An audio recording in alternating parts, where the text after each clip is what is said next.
Good evening.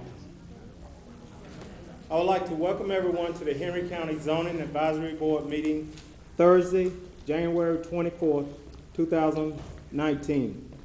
This meeting is being televised on Charter Channel 180 and AT&T Uverse Channel 99. It will air daily at 1 p.m. with an addition airing on Thursday at 7 p.m. A video is available on demand on the county website. Please turn off all cell phones and laptops and set them to vibrate. Anyone wishing to speak tonight, please fill out a public hearing speaking card. A total of 10 minutes will be allowed for anyone in favor of a case and 10 minutes for anyone speaking in opposition of a case. For example, if 10 people wish to speak, they must share in the 10-minute slot. When you are speaking, please face the board and address us directly, not the audience. If you turn to speak to the audience, the board will assume you have finished and call the case. We will now hear the invocation by Ms. King. Gracious God and Heavenly Father, we thank you for your presence in our lives and in this place tonight. I ask that there would be clarity and honesty in all of the presentations and decisions that are made here tonight, and I ask that in the name of our Lord and Savior, Jesus Christ. Amen. Amen. I pledge allegiance to the flag of the United States of America and to the republic for which it stands, one nation, under God, indivisible, with liberty and justice for all. This meeting is now called to order. Do I have a motion for the acceptance of the agenda? I make a motion to accept the agenda. Do I have a second? Second. It's been motion and second. Any discussion? All in favor? Motion carries. Staff, do we have any comments today? Mr. Chair, there are no comments from staff this evening. If there is no additional comments, we'd like to call the first case, please. Case number VR-18-13, Kraylod Incorporated of McDonough, Georgia, requested variance from development standards for a property located at 1295 through 1311 Highway 20 West in land lots 162 and 191 of the 7th District. The property consists of 6.25 plus or minus acres, and the request is to reduce front setbacks. This property is located in Commission District 2 and will be presented by Ms. Jewel Richardson, Planner 1. Good evening, Chair and board members. Good evening. The variance request for the property located at 1295 through 1311 Highway 20 West was as highlighted in green in your exhibit books and as seen on the overhead. The property is currently developed with a hotel along with a restaurant and retail along the front.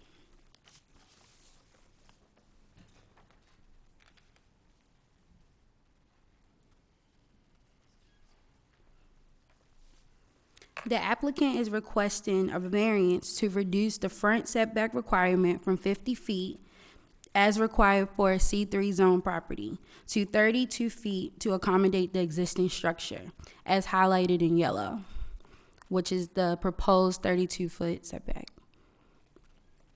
Staff recommendation is based upon the variance request by the applicant due to the applicant trying to accommodate the existing structure to meet the criteria required for the variance to be approved.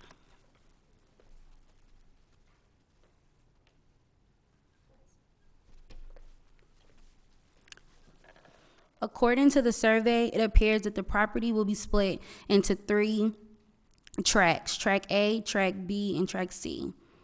The subject property will be able to split into 3 tracks with the requested variance or with the existing building removed from the setback.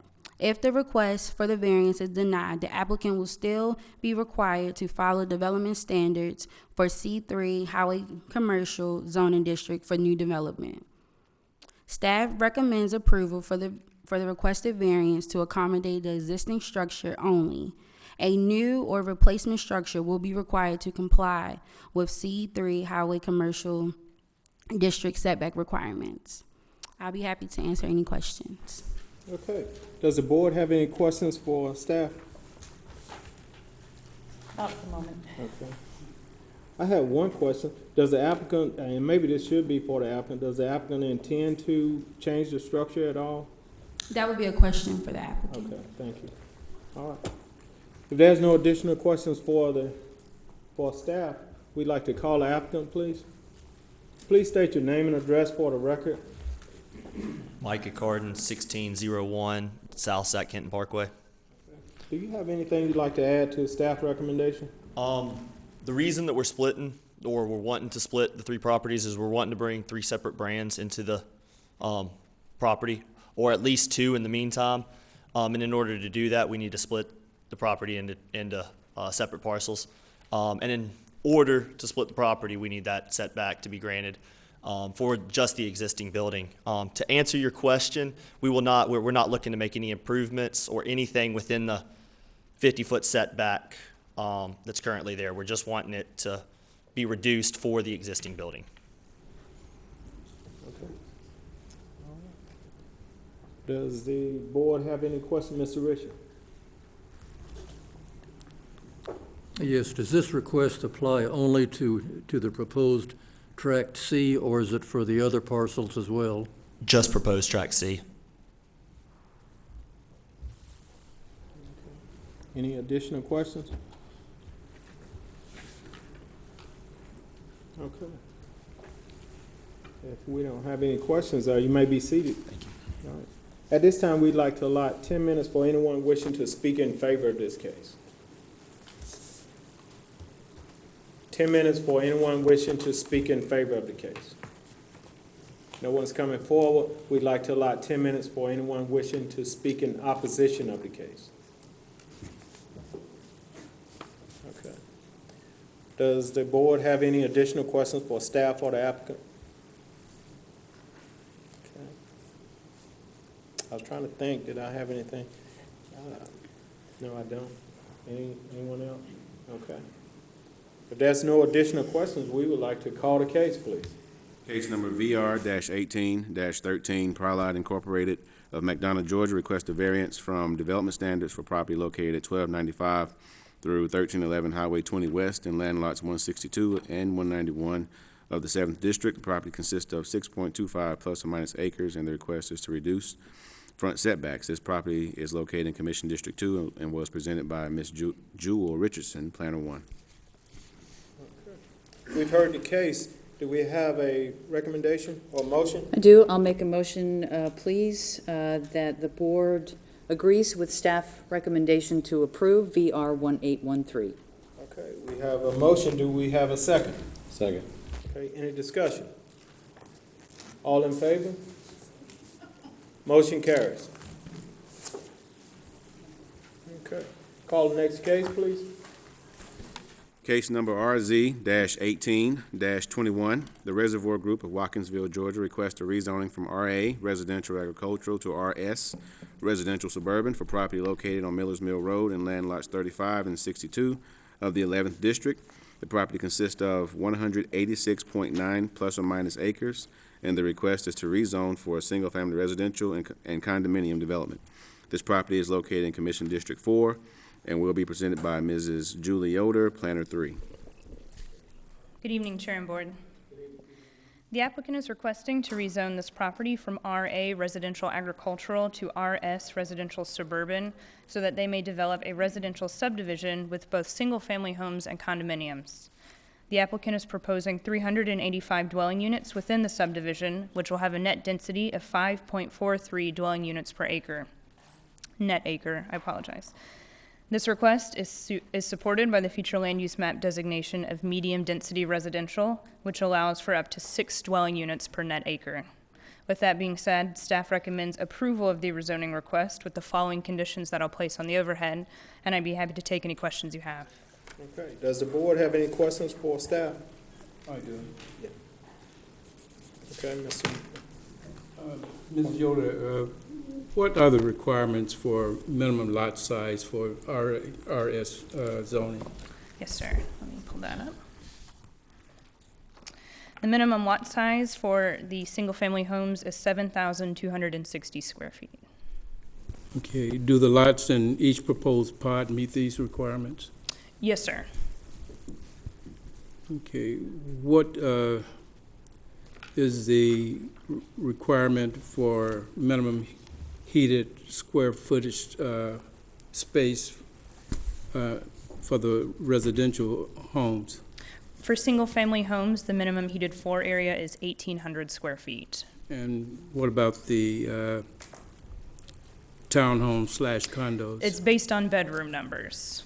So for one bedroom, it'd be 650 square feet. For two bedrooms, it'd be 900. And then 200 square feet for each additional bedroom over two. Okay, and then lastly, I noticed that the development abuts the airport out there. Are there any regulations that you're aware of that govern the building of homes next to an airport? I know they can't be located within a clear zone, and as far as I know, it is not, but perhaps the applicant could address that better. No further questions. Okay. Any additional questions for staff? Okay, Mr. Cross? Hi, Ms. Yoder.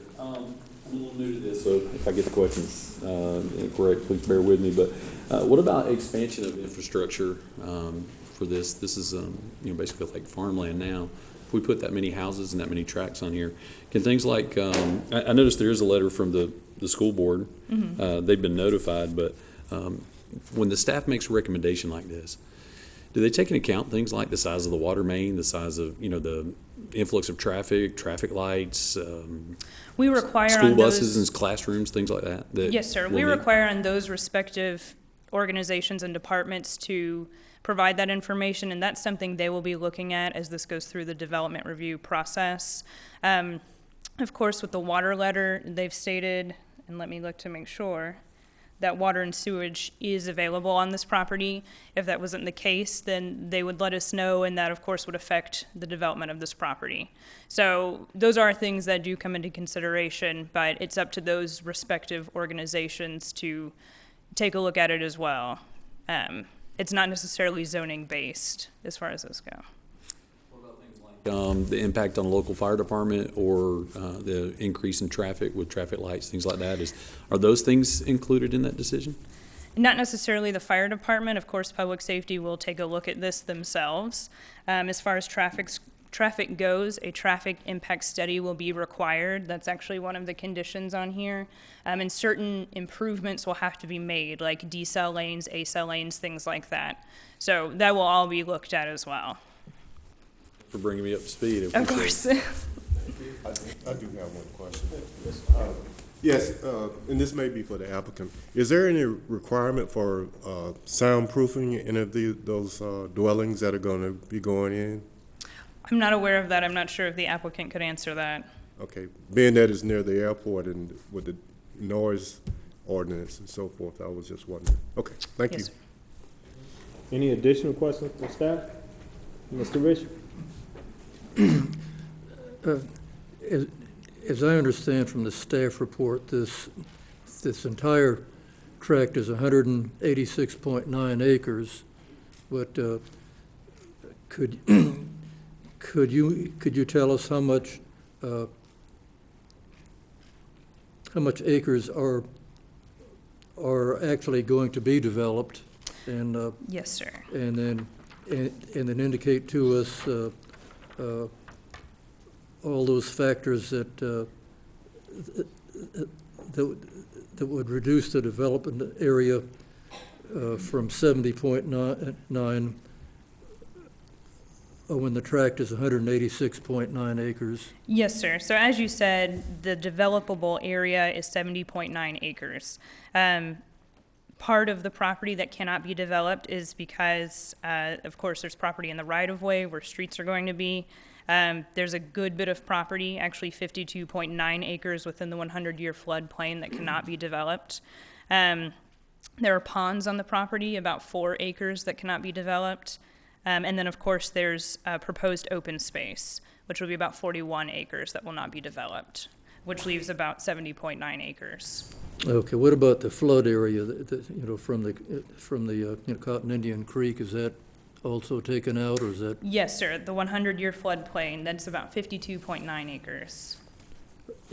Okay, and I think in the report you've given us a section about the density and the lot sizes and the size of the adjacent or close by subdivisions. Could you tell us a little bit about that and Do that. and how this development compares to that? So, as you know, we've recently updated the future land use, and this property calls for medium density, which allows for up to 6 dwelling units per net acre. And I would pull that map out for you.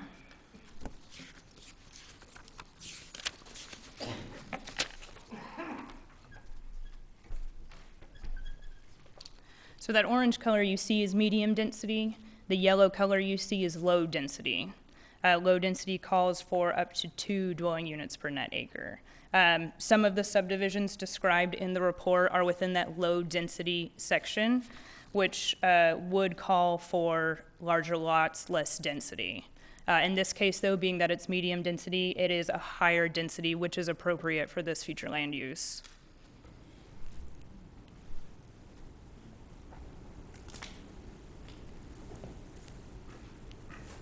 Okay, thank you. Yes, sir. Okay. Any additional questions for staff? If not, we'd like to call the applicant, please. Please state your name and address for the record. Good evening, Chair, members of the board. My name is Steve Moore. I'm with Moore Bass Consulting, 1350 Keys Ferry Court, McDonough, Georgia, representing the Reservoir Group in this rezoning before you this evening. I got one other map that I want to show you. Bear with me 1 second, I apologize.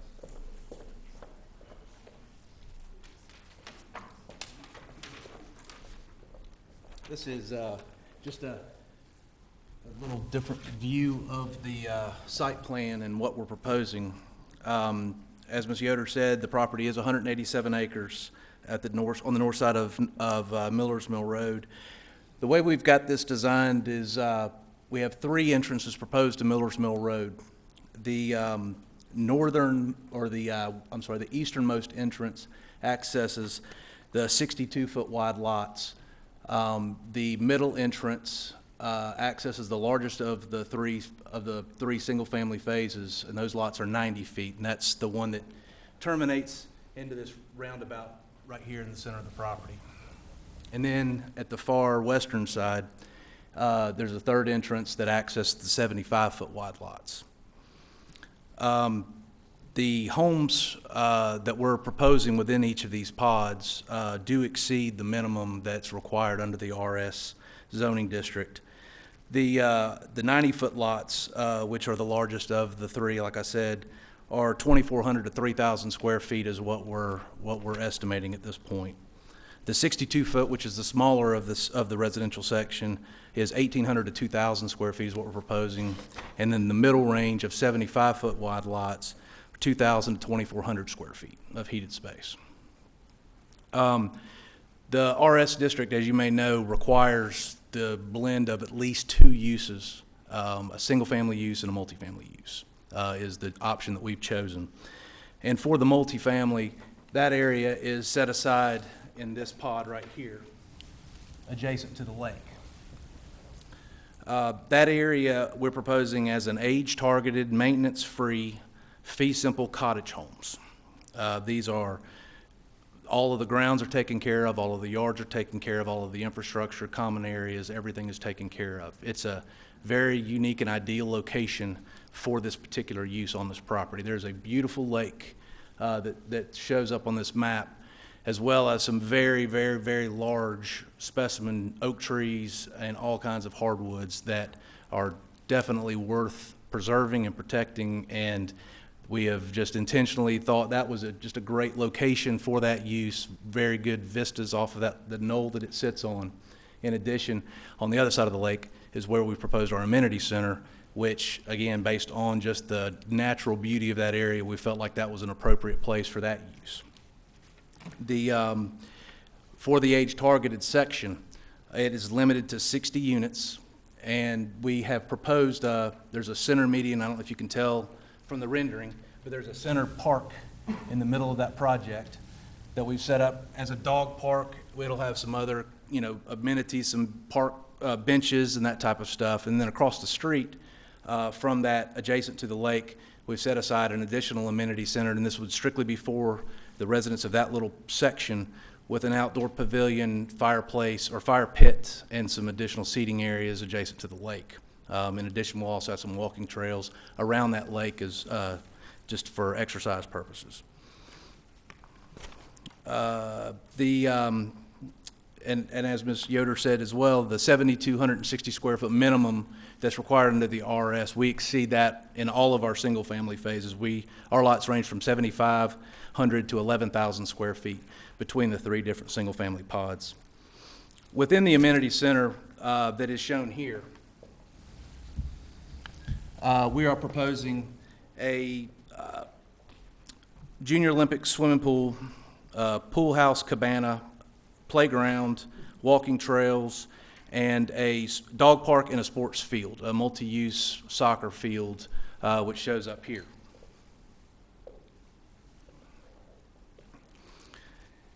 In addition to the amenity center, the constructed amenities we're proposing walking trails that will wind through approximately 100 acres of open space that's being set aside on this property. A portion of these trails we're proposing to connect to the existing trail system in J.P. Mosley Park, and that connection will be made somewhere in this vicinity. Obviously subject to Henry County, their approval at the Parks and Rec Department. Even though there is a good bit of a floodplain rather on this property, it is floodplain that is usable for passive recreation purposes. I mean, I've driven the site, I've walked the site. It is not steep ravine and unusable property. It is beautiful property. If you were standing in it, you probably wouldn't know you were standing in the middle of floodplain. It just looks good, and it will serve itself very well for that position and for that use. The future land use map does designate this property as medium density residential, and we are proposing 5.4 units per acre net. 41 acres of the total open space that we have is high and dry buildable property. If you add that 41 acres back into the number, we're actually proposing more like 3.5 units per acre. And our gross density is closer to 2 units per acre. So there is a good bit there's a lot of open space we're proposing, and a lot of the open space we're proposing is otherwise good, usable, developable property. We understand that staff has recommended approval in their report with 8 conditions, and we are in full agreement with those conditions, and look forward to answering any questions that you might have. Okay. Does the board have any questions for Mr. Rick? Okay. Mr. Moore. Yes, sir. Thanks for coming forward this evening. One of my main concerns is, again, this development abutting the airport. In that regard, what is the amount of space between the airport and the closest home/streets in this proposed subdivision? As it's drawn from the end of the runway, the closest house is approximately 250 feet, probably closer to 300 feet. We intend on reviewing all the FAA guidelines and the county guidelines. The county has an ordinance for airport communities. In that ordinance, it basically just says that the runways and houses located next to the runways will be placed in accordance with FAA and Department of Transportation guidelines, and we fully intend to comply with those same guidelines. And what type buffer will there be? We've shown a 25-foot buffer right now between adjacent to the property line. We've shown a 25-foot buffer on the east-west sides of the property and along Miller's Mill Road as well. Okay. In this development, will the homes be custom built, or will they simply be cookie cutters? No, sir, they won't be cookie cutters. They'll be they'll be built by probably multiple builders, and a builder hasn't been selected, but I can assure you that it won't be the big box houses. And I'm happy to show, we do have some representative examples of how they may look, and I'd be happy to show those if you'd like to see those. I can just flip through a couple of the different products for the the different lot sizes. Is that, that's what we want to see? Okay.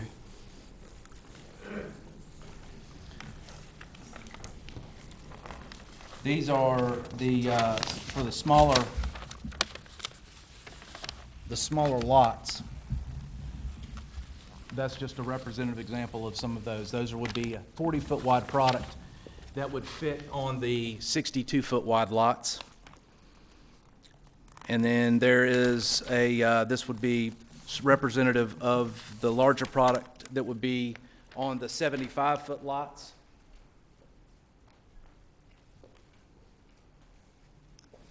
And I don't have a representative example of the 90-foot wide lots, but I can assure you it'll be bigger and nicer than this.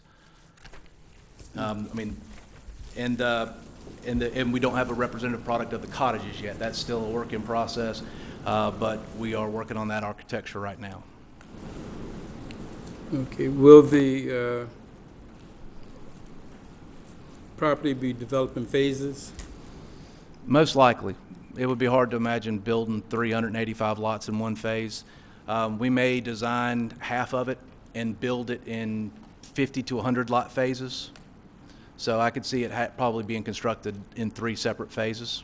Maybe a smaller amount of each type of product being built in the first phase. Okay.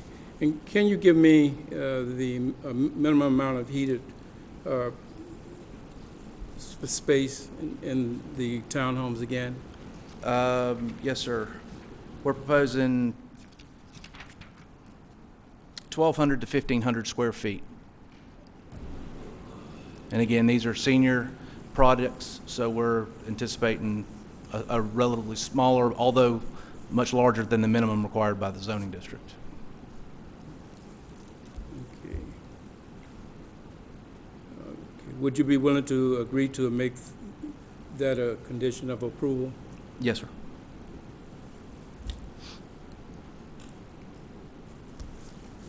Will these townhomes have garages? Yes, sir, they will. And we're not calling them townhomes. They may, but I understand. But yes, sir. They look like duplexes on the Yeah, drawing I and saw. there may be some 2s and there may be some 3s, but they're not intended to be your traditional 8-unit townhome. That's not what the intent is. Okay. Around the amenity area, what have you provided for parking in that area? I'm sorry? Have you provided, I'm Yes. sorry, have you provided for parking in the amenity area? Yes, sir. There is a paved parking lot that is shown right here. So at the end of this roundabout, there's one more long cul-de-sac with some of the larger lots, and at the terminus of that cul-de-sac is a paved parking lot that will provide residents parking for the sports fields and for the swim pool cabana playground area. And then I guess lastly, will there be a HOA Oh, to yes. manage this? Yes, sir. Okay. And will you be willing to agree that after 50% of the property is developed, you would turn that HOA over to the residents? Yes, sir. Okay, I have no further questions. Mr. Richard? I'd like to ask a question either of the staff or the applicant.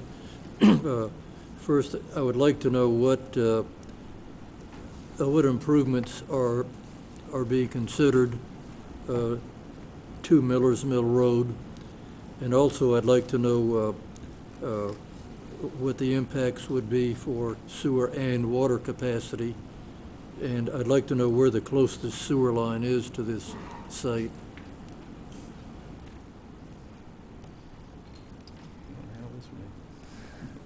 You get sewer.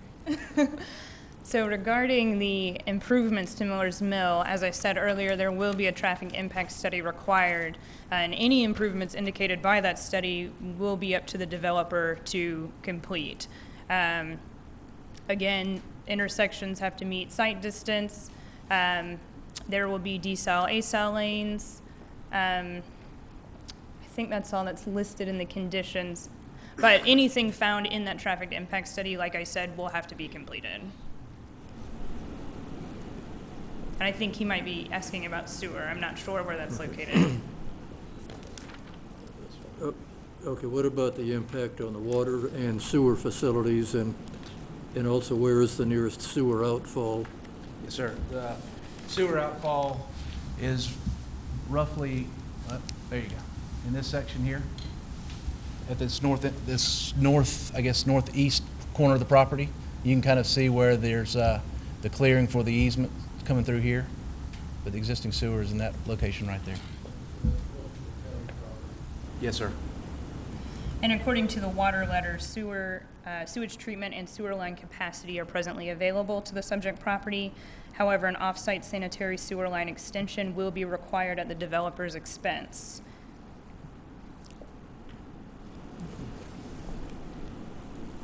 I have another question. Ms. Moore, will each entrance have a sign identifying the name of the subdivision?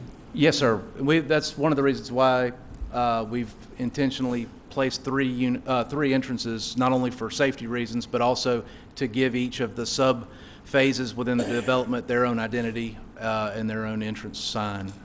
Most likely it would be, one community name, and those would be the sub-communities within that community.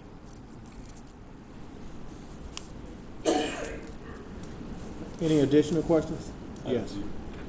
Hello, Mr. Moore. Welcome. Could you put that picture back up for me, please, sir, of your 40-foot wide product?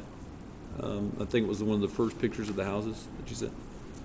And you said this was on the 62 wide lots? Yes, sir. It's a 10-foot side setback, which leaves you on a 62-foot lot, which leaves you 42 feet of building width. or There's 10 foot on each side, Right. the side setbacks. So and the lots are 62, so it leaves you 42 feet wide of a building envelope that you could put. So that's why we placed the 40-foot product in there. Gotcha. Okay. So technically these houses could be 22 feet apart? 22, technically. What about the length of your driveways? The front setback is 25 feet, I believe, so. Yes. Does that normally accommodate 2 cars? Yes, sir. How many bedrooms would your 40-foot product be? Gosh, 3 to 4? 3? Okay. So if the house could potentially hold 3 adults and the driveway would hold 2 cars, are your streets wide enough for cars to be parked on the street? Will that be allowed? It's not, the county DOT doesn't allow it. Doesn't allow, because you have to be able to get fire trucks through it. It's a public right-of-way, so you can't park in the right-of-way. But the setbacks are such that you can park, technically you can park 2 cars in the garage and 2 cars in the driveway without blocking the road or the sidewalk. Okay. What about, let's say, on the traffic study, Ms. Yoder, did I hear you correctly say that it would be up to the developer to implement the things that the traffic study recommends? Yes, sir. Is that a condition of the approval, or is that just? That is a condition. It is a condition. Okay, I want to get clarification because I heard you say it's up to them, and I want to make sure. Yes, You're sir. I saying understand. it is beholden of them to do it. I got That's it. right, and it's Okay. number 1. All right. Thank you. I appreciate it. Mr. Moore, thank you. Thank you. Yes, sir.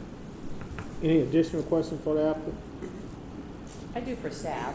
Okay. Just quickly, back to the water and sewer issue. I'm Yes. just looking at the letter from the Water Authority. On the second page, the authority will reevaluate the availability of water and sewer services to the property at the time that the development plans are submitted. If there are any additional requirements, or if water or sewer capacity is not available, you will be notified in writing. Is that a common occurrence with a development like this? Development doesn't necessarily come through planning and zoning. That's more of the plan review process through the building department, so it's not something we would see. I'm not sure that it's very common, but that just means they're gonna look at this again before it's all said and done. Yeah, it's pretty standard. That's standard language in the water authority when they issue their letters with respect to water and sewer availability. So it's just basically a coverall in the event that once it goes through engineering and plan review and all that, if they find that there's further need or additional capacity needed, that covers them to be able to require that. Yeah, thank you, yeah.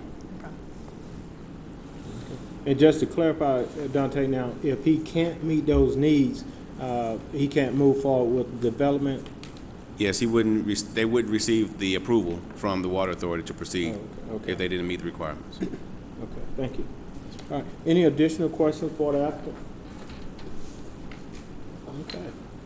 If no question, you may be seated, sir. At this time, we would like to allot 10 minutes for anyone wishing to speak in favor of this case.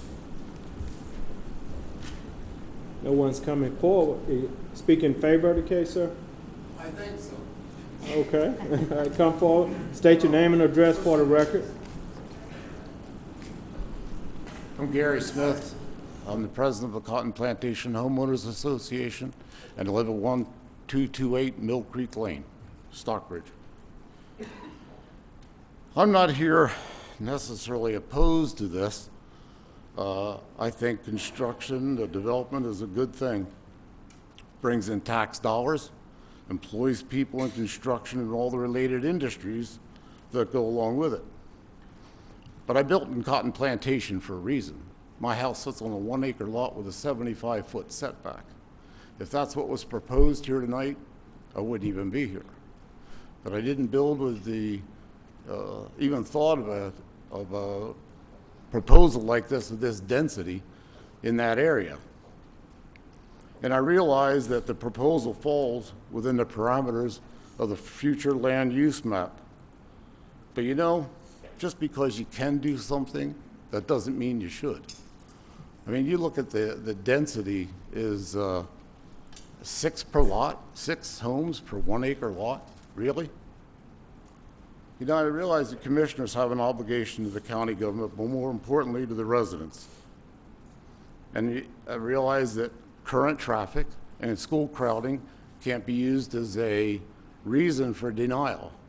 But without the proper infrastructure and the future crowding should be certainly a consideration. But I have 4 things that I would like to request that you ask of the developer. One is consider giving the zoning this property an RS2 sewer, which is in conjunction with the property that was done on Crumley Road, or that's being done on Crumley Road and was approved in 2017. I'd like also to require the applicant to include a natural buffer, a reasonable natural buffer along Miller's Mill frontage.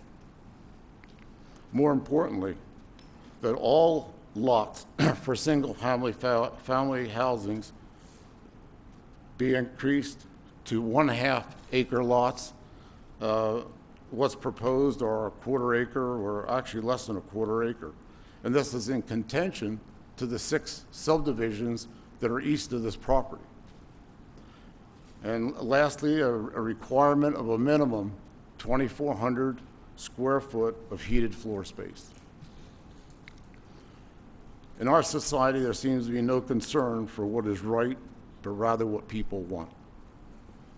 I believe there is common ground where compromises can be made, and everybody should be able to walk away from this and feel like they won.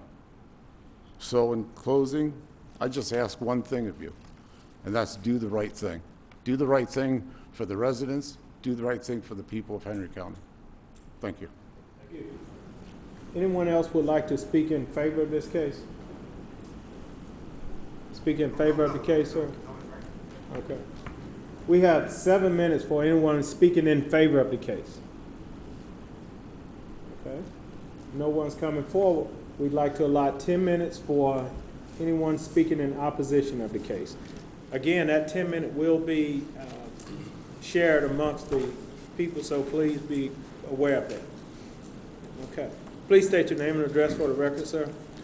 Good evening, board members. My name is Matthew West.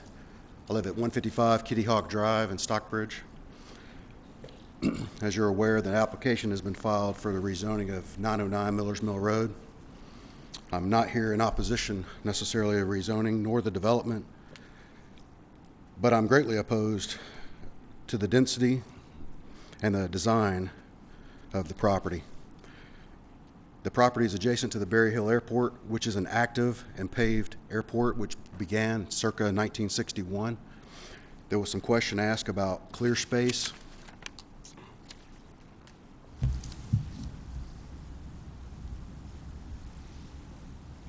And you can see where the flight path would go right over the subdivision. The applicant was asked to estimate how many homes would be, or the closest home, he said 250 feet. As a licensed general contractor and former developer turned professional pilot, I would estimate there's at least 8 homes within 250 feet. There's probably 6 within 100 feet of the active runway. The active Georgia MLS listing advertises this property as 182 give or take acres with 2 ponds, perfect for a hobby farm, fenced cross fence with prime developed, or could be prime developed next to a public park and the small airport, and the property has sewer. At this time, I'd like to assert the rights of the Friends of Berry Hill, the owners of the Berry Hill Airport, also the tenants and the pilots and the users of the Berry Hill Airport. Please be aware that the potential rezoning and the accompanying proposed development of this property should consider the impact and proximity of low-flying aircraft due to takeoffs and landings at the Berry Hill Airport. Every one of those lots that's being overflown right there, I would estimate would be within 200 feet of an aircraft all the way where it crosses Millers Mill Road. The flight path used for overflying the subject property is very obvious, and it will greatly affect many of the proposed lots.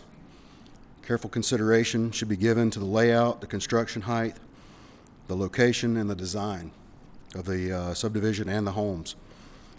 Furthermore, a condition should be added to any rezoning that places the developer and the subsequent owners on notice of the adjacent airport and the fact that aircraft will be operating at low altitude over the subject property. The existing use of the subject property is not harmed by the operations of the Berry Hill Airport. The developer and new owners would be accepting the conditions that the airport is operating and existing. Likewise, I'd like you to please accept notice of the Friends of Berry Hill collective objection to the rezoning due to its impact on government infrastructure, the school system, the roadways. The proposed density of this development will burden the taxpayers for needed infrastructure to support such a development. The taxpayers will be burdened to build additional classrooms. It's stated that there'll be 27 classrooms. That's a school. That means we need a whole new school. New roadways. Currently, there are 2-lane roads that go in every direction from this development. A 2-lane road barely supports the existing traffic, and not even when the local park gets let out. We'll need new fire stations. We'll need to improve the intersection. This is going to create a very urban development that does not match the surrounding existing properties. It will not be supported by these simple intersections in the area. Likewise, the proposal is to add trailers to our existing schools. What a waste of taxpayer money, and what a detriment to the quality of our schools. And this development alone will necessitate the number of classrooms equivalent to building a new school. I'm going to ask the board to allow additional time because there's a large number of people that are here to speak. This development is proposed at 5.43 units per acre. That's 7,000 square foot lot. That's twice the size of this room. This room's about 3,000 square feet. The existing developments in the area are 1.0 units per acre, 0.86 units per acre, 0.15 or 1.5 units per acre. This one is 5.43. That's 6 times the current development. At this time, I yield the rest of the time. I'd like to recognize Mr. Tom Baxter next. Please state your name and address for the record, ma'am. My name is Caroline LaNassa, and I live at 1009 Cotton Plantation Drive. And I have a packet that I'd like to give to each of the board members, if that's permissible. Would you like to go ahead and state your opposing? I was going to go really fast since there seems to be a lot of activity in this area. Okay. Some of the things that I want to mention have already been covered, and they may not exactly be appropriate for the planning and zoning, but in the scheme of things, they really are. We need to really consider our county growth, and we need to consider the ability to provide the adequate services to all residents for police, water, sewage. You know, we're talking about 385 homes here, but all the county residents are going to bear the burden of that cost. And then the schools, they're proposing 27.2 additional classrooms. Well, that's right there is about $8 million. That doesn't include teachers or buses or anything else. So we're talking about a lot of money that's going to be borne by the residents of the county. And then going through the package that I got, the number and the square footage of the lots, they don't add up to what the minimum is showing in the tables. Now, I've heard some other numbers that say they are, but that's not what was in the package that was presented. Also, they did mention the minimum square footage here today of the different houses, but it wasn't in the package. It was not shown. And I'm going to go back to one of the other points about the sewage again, and the off-site sewage and everything. You know, that's an additional cost to the residents. And they're going to do the traffic impacts survey study. The water is a major issue for everyone. When we get into the warm months and there's a shortage of water and they're cutting back, that is going to be a problem moving forward for everyone. The county has developed a lot of different apartments in a lot of different places, so water is going to be a critical point for everybody moving forward. And it's not just the water department's responsibility.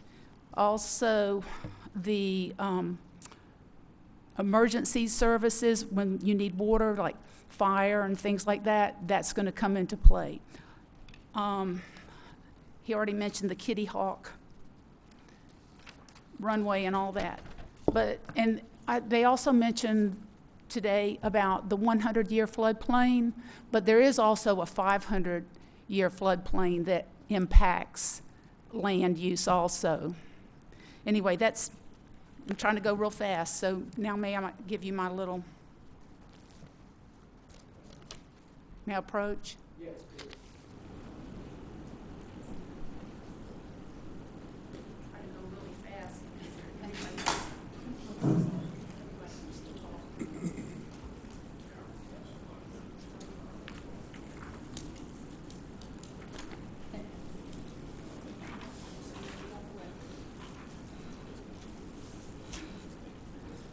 Let me say, obviously, everyone won't get to speak tonight. What I'm willing to do is that we had 7 minutes that was left on the in favor side. I'm willing to allot those 7 minutes for the rest of you to speak. So make your comments really fast, and we're here to listen, but we can't. There's no way everyone can speak tonight. But thank you. Okay, state your name and address for the record. My name is Tom Baxter. I live at 75 Kitty Hawk Drive in Stockbridge. And I'm here as a representative of the Berry Hill Aircraft Owners, the Friends of Berry Hill LLC. And the Berry Hill Airport, as was stated, has been in operation for more than 50 years, and Henry County has acknowledged historically and been very supportive of the operation of the airport.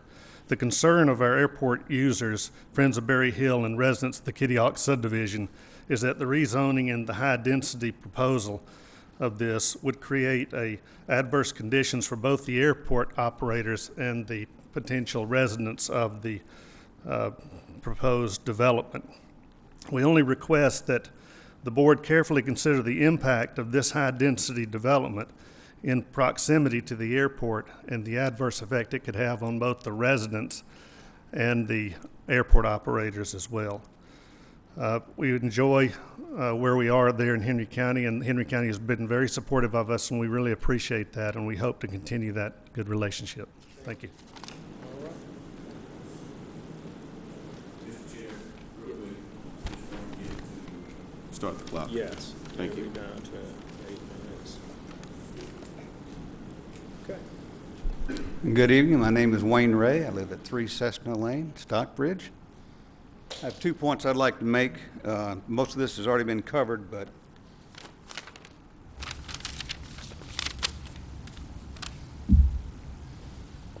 I've garnered this information off the Henry County website. Thank you so very much for publishing that for our consumption. And what stands out here, if you look at the table on page 4, the right-hand column, that top number absolutely jumps off the page. Look at that. We're talking about 3 subdivisions in the adjacent area of this development that have 0.86 homes per acre, 1.5, 1.0, and all of a sudden we're at 5.43. Does anybody see anything wrong with that? Yes. My gosh. Yes. And these subdivisions are all right there with this one right in the middle of them. So please, and this is your information. Look at it and consider that. Another thing, Ms. Yoder made during her presentation, a question was asked about the housing underneath the flight path of the airport, and if that was protected airspace, and the answer to that is yes, it is. And I would highly recommend, before a decision is made, that the FAA be contacted and have them give you the ultimate answer of whether or not there's a federal regulation that prevents this from happening. Okay? Don't make a decision without that, because you could be making a rule that violates a federal regulation. So please, do your homework. And Ms. Yoder, thank you for that. I appreciate that, but that needs further investigation. Okay? Thank you for your time. Thanks for the opportunity. Thank you.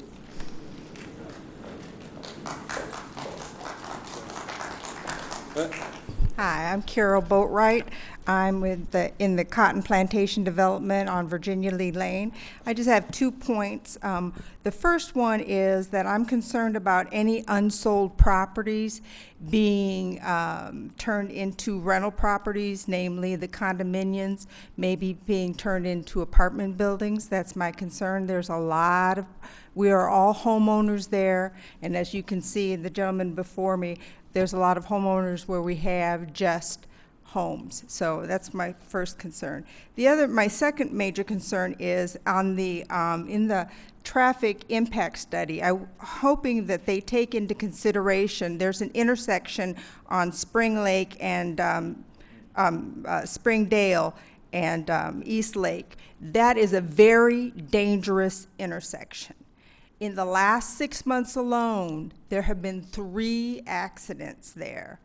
And I'm very concerned with a development of that size that's going to increase the traffic there. So that I would hope that that impact study would also, and that intersection is about a mile away, not even a mile away, that impact study would include that intersection. Also on Miller's Mill Road, that is a corridor that would lead that development to go to I-20. So again, we're really concerned about the impact of the traffic as well. Thank you. Good evening. My name is Reverend Irving Breyer. I'm the president of Barrington Homeowners Association. I live at 111 Barrington Parkway, Stockbridge, Georgia. I'm concerned about several things and the impact and things that I've been reading. One of them is traffic. How do you get from a 2-lane out of that subdivision 3? Are they all coming out like most of us? We come on to Miller's Mill to go to 155, making a right, or we turn left, and as the young lady mentioned, we have to go down to Springdale. Also, the impact that you're going to have is that you're going to decelerate and accelerate to get into these lanes where we're going to do those setbacks that will allow us to turn. Now, if there were 3 lanes, one to sit in, it would make sense to us. But right now, it doesn't. The airport is a concern. I've flown out of that airport. I drop right over the trees. And it's not really something I'd like to do if you now got homes over there.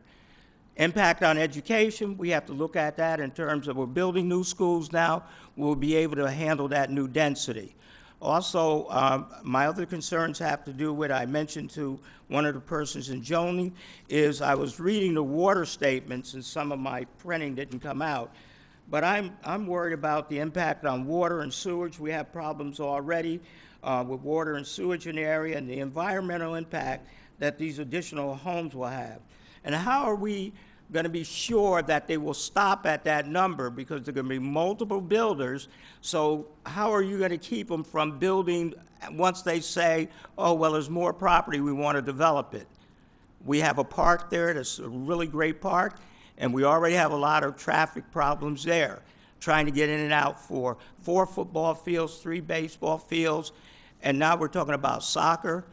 I think the impact is going to be tremendous and very negative on the people that are living there now. We have 110 homes in our area, and it's just not good. Somebody mentioned the floodplain. I'm also worried about capacity. You're going to talk about 2 cars in a driveway and 2 inside. I can get 4 in my driveway, and I don't think you can do it. It's really not making sense to me, just thinking about parking, and you can't park on the street. So there are a lot of problems I see for this. I'm going to yield because I know there are other people, and I'm going to write something and send it to you so you can hear what I really think.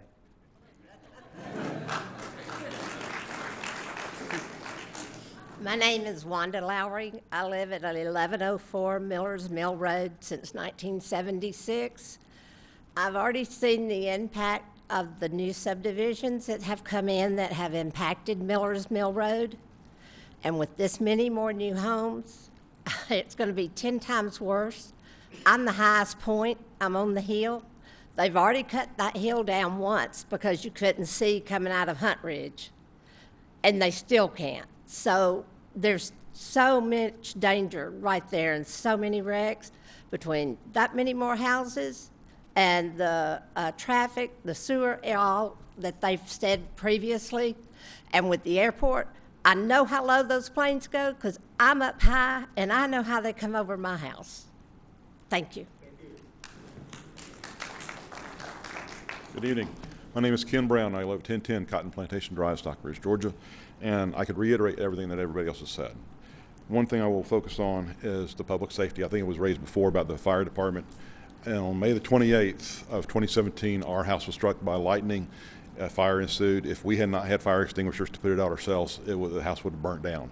The fire department actually apologized for arriving so late because they were already involved in other issues because of that storm. If this happens, if a development continues, there needs to be held to task for the developer to supply a fire station with associated equipment. Thank you. Thank you. All right. Thank you.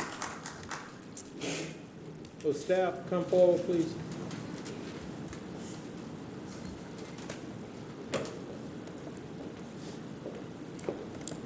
Okay. Does the board have additional questions for staff? Mr. Richard? Yes, some concerns have been brought up about the approach and takeoff for the airport. And has the staff had any contact with FAA or with the Berry Hill Association on the issue of the approaches to and from the airport, and how much time do you think it would take to get a response from FAA or to check our own county regulations to see how? Yes, sir. How I'm not this could sure be about impacted. how much time. As far as contacting the FAA goes, it's my understanding the developer will have to take that upon themselves before they even receive permits. Oh, that'd be fine. Yes, sir.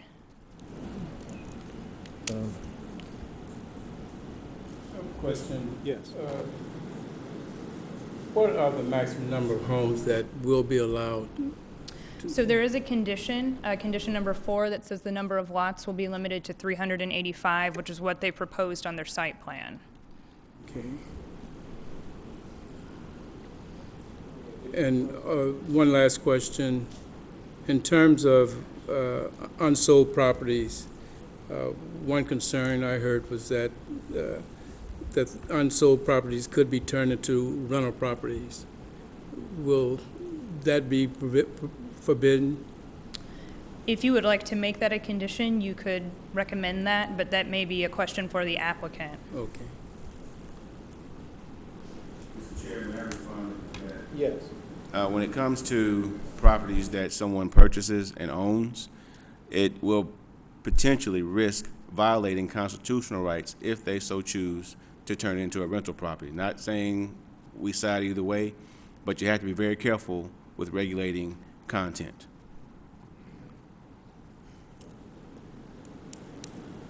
Okay. Any additional questions for staff? Okay. Do we have any questions for the applicant? Will you come forward, sir? Mr. Moore?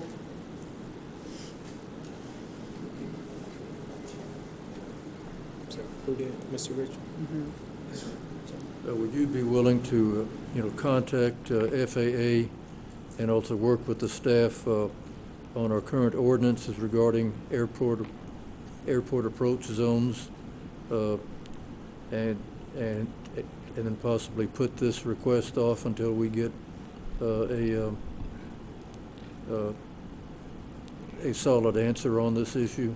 What I was just talking with my client, and what we would like to propose is that you just add a condition to this list that says that the plan we'll have to provide proof that the plan meets all of the applicable regulatory requirements of the FAA and the Department of Transportation as it's outlined in the ordinance for airport communities.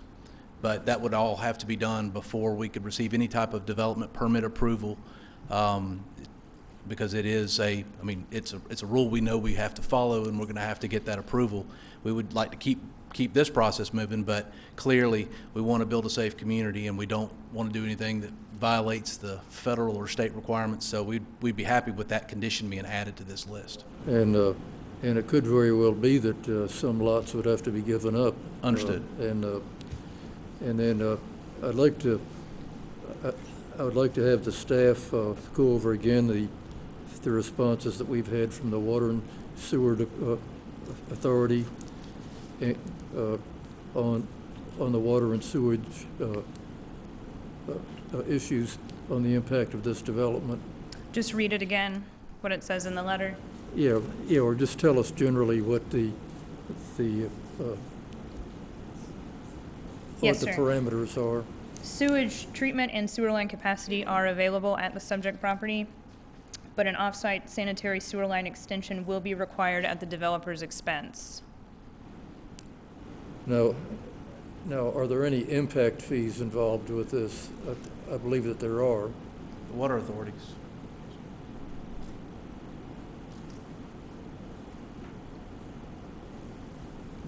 Any improvements made to the water and sewer system will be 100% borne by the developer.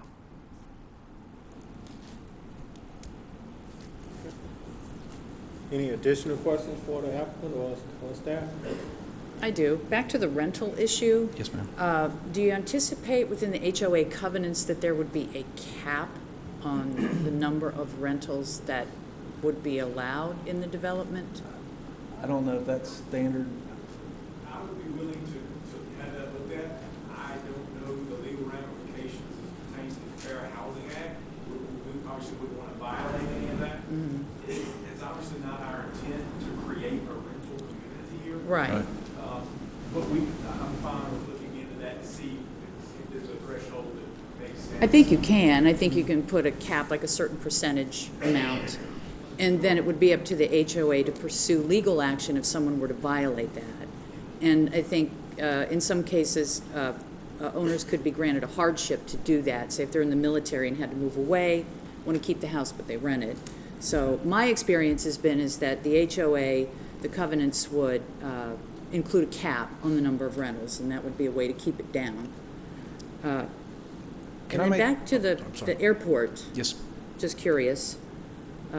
Probably at Berry Hill, it's a seasonal, more of a seasonal hobby, flights, not Hartsfield. Okay, year-round. But, I mean, if the weather's bad. Do we have an estimate of the number of flights, an approximate number that might take off? I'm guessing it's heavier on the weekends per day. Is there an average? Is it 10? Is it 15? Is it 20? Is it 5? I mean, it's a small airport. The number of operations depends, like you said, on the weather. There's training that goes on out there. There's flight instructors that teach out of that airport. There's people that use the airport for general travel. I would estimate there's probably around 10 takeoffs and landings a day on the average day. The weekends it may be 50. Sometimes we have a fly-in over there where there may be 50 aircraft show up and they all may take off and land multiple times. So it really depends on what's happening, what type of operations going on. Yeah. Okay, thank you. Just something to Yes, think ma'am. about And in let's- terms of the volume. I Yes, ma'am. guess. No, and that was one of the questions we wrote down earlier, and we certainly, like I said, intend on meeting all of those requirements. I think it's a legitimate concern. Absolutely. Yeah. Thank you. Mr. Rich? Yes, getting back to the airport, could someone that's associated with the airport, tell us what is the general direction of takeoffs and landings? Is it generally for taking off in a northwest direction or a southeast direction, or both? Yes, sir. Thank you for your question. Generally, takeoffs and landings are done in accordance with the wind direction. Because of the slope of the runway, generally pilots take off to the east and land from the east. So I would estimate at least 75% of the takeoffs and landings would overfly that track of land. But generally speaking, depending on the wind, the aircraft can take off in either direction. But as a general rule, they normally take off to the east and land to the west. So they would overfly probably at least 25 homes as the project's drawn. Okay, thank you. And if I could, I'd like to address there was obviously a lot of concern about the density of the project. Okay. And it's a double-edged sword sort of in Henry County in the way the code is worded. But open space, although everybody usually thinks open space is a good thing, it actually counts against you if you're trying to keep your density in a certain range. And so, like I said in my presentation, if I take the area that's dedicated as open space that's high and dry buildable property and I incorporated that into my lots and I made my lots bigger, my density is like right at 3 units per acre. In a gross matter, and I know that the gross is not a fair comparison because even this table is a net density calculation, but I just wanted to draw that attention, and we got caught on this on some other projects where the open space, we thought we were doing a great thing by dedicating open space, but it was making us non-compliant with the land use plan because our net density was too high. So we ended up just basically having these big, long lots instead of having open space. So, it's a clustering of the lots and of the development areas in hopes that we're preserving open space that's going to be used by the residents in this community. And quality of life sometimes isn't the size of the lot. It's the amenities and the features and the landscape and the opportunities that exist within the community. So I just wanted to pass that along.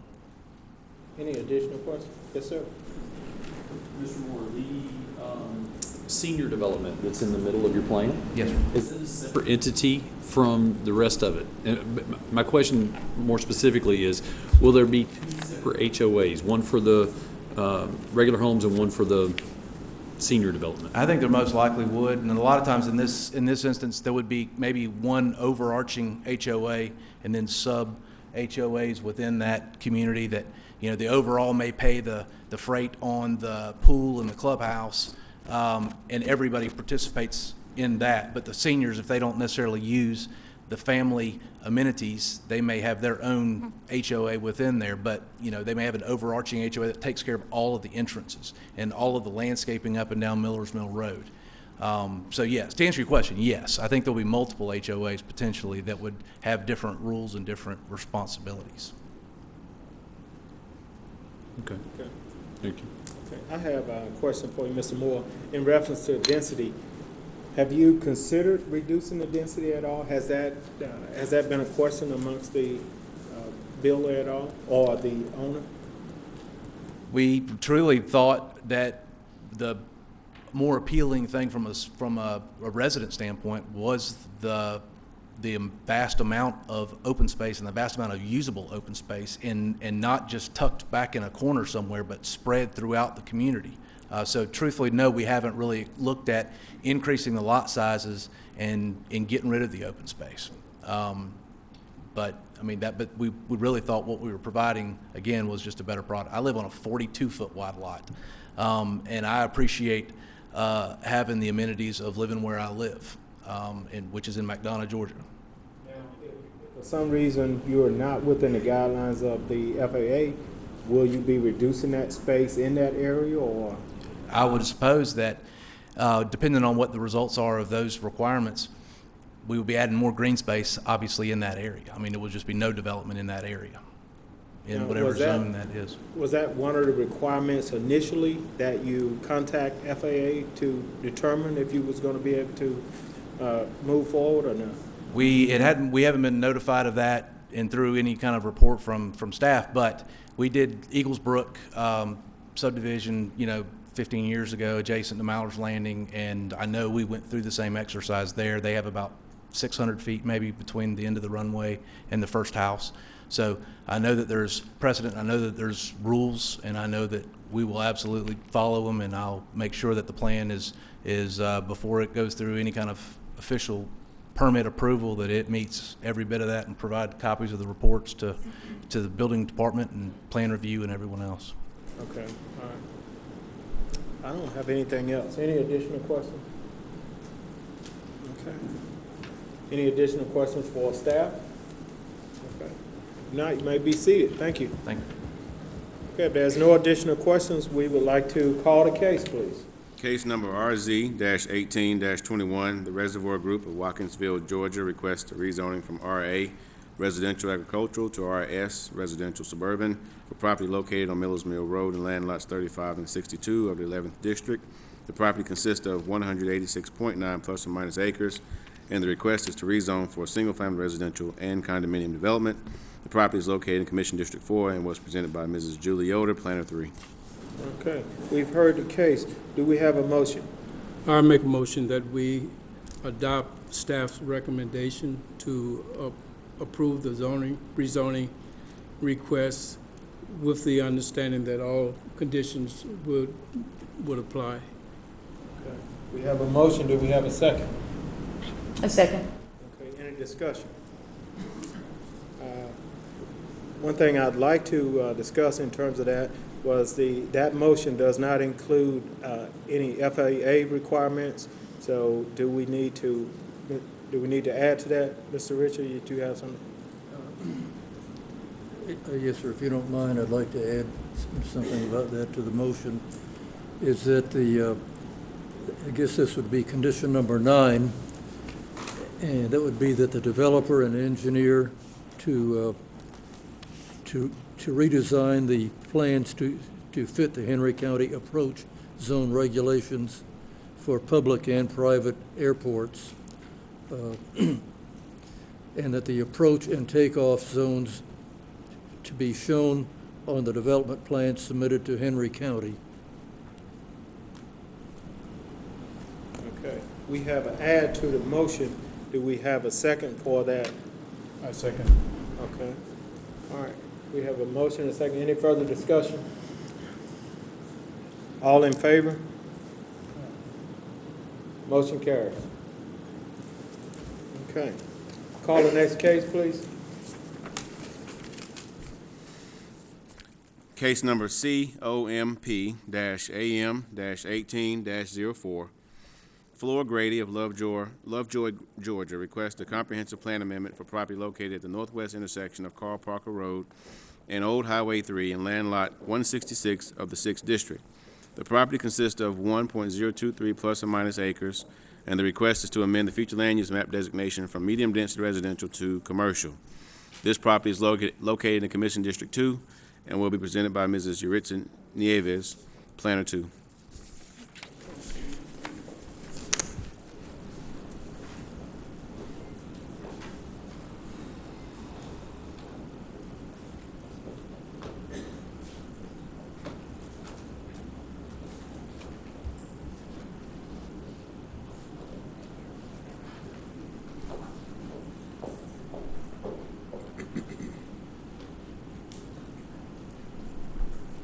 Chair and board members. Good evening.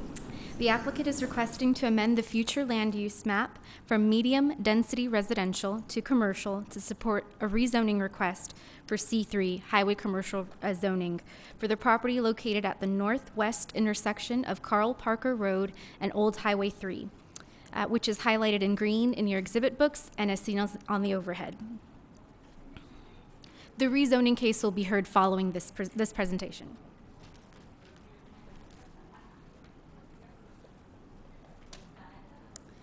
The Henry County Future Communities Map, as seen on the overhead screen, as part of the comprehensive plan, serves as a general illustration of development policy, as well as a policy guide to ensure compatible and unified development within specified areas of the county as a whole. It shows the subject property, marked by a red arrow on the map, as within a suburban character area, which is described within the comprehensive plan as areas of primarily single-family homes or single-family developments with local serving retail.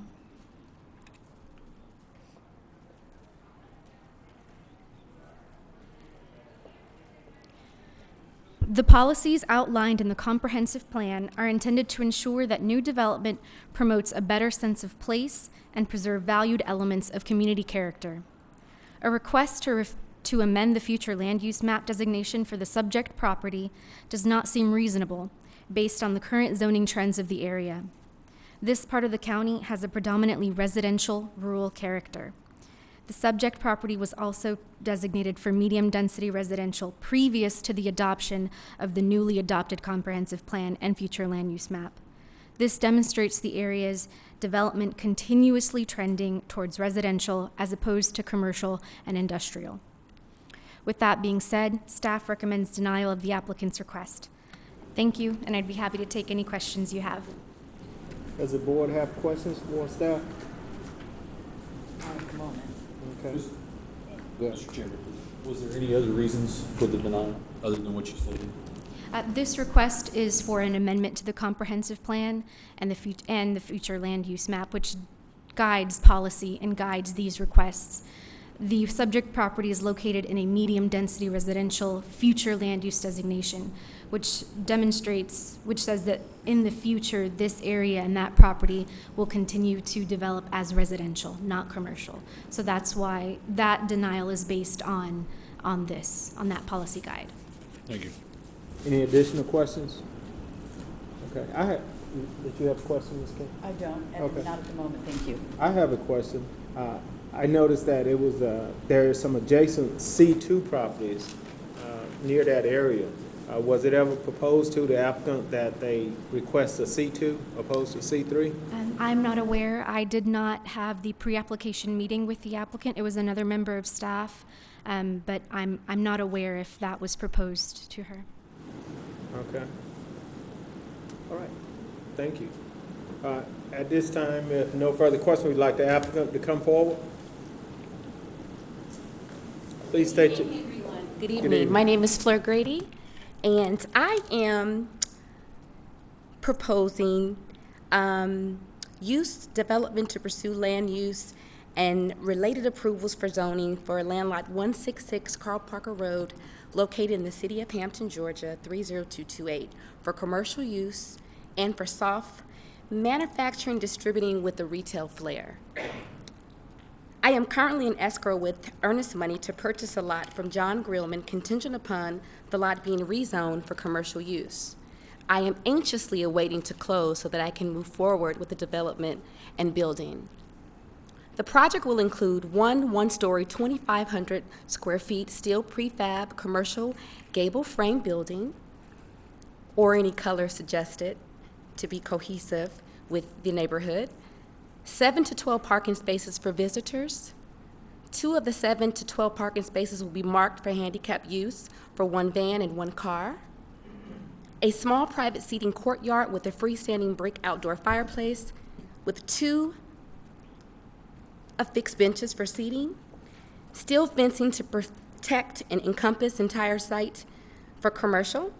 Eco-friendly landscaping to separate and to add beautification.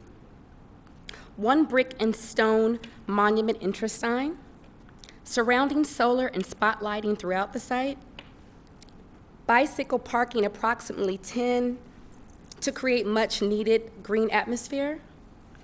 I am requesting rezoning for MH to C3 for anticipated commercial uses as appropriate. I am also requesting a comprehensive plan amendment for the land use map to change the designation of the property from mild density residential to commercial. There are nearby areas, I believe that you guys asked a question. There are some commercial and some industrial properties. Actually, there is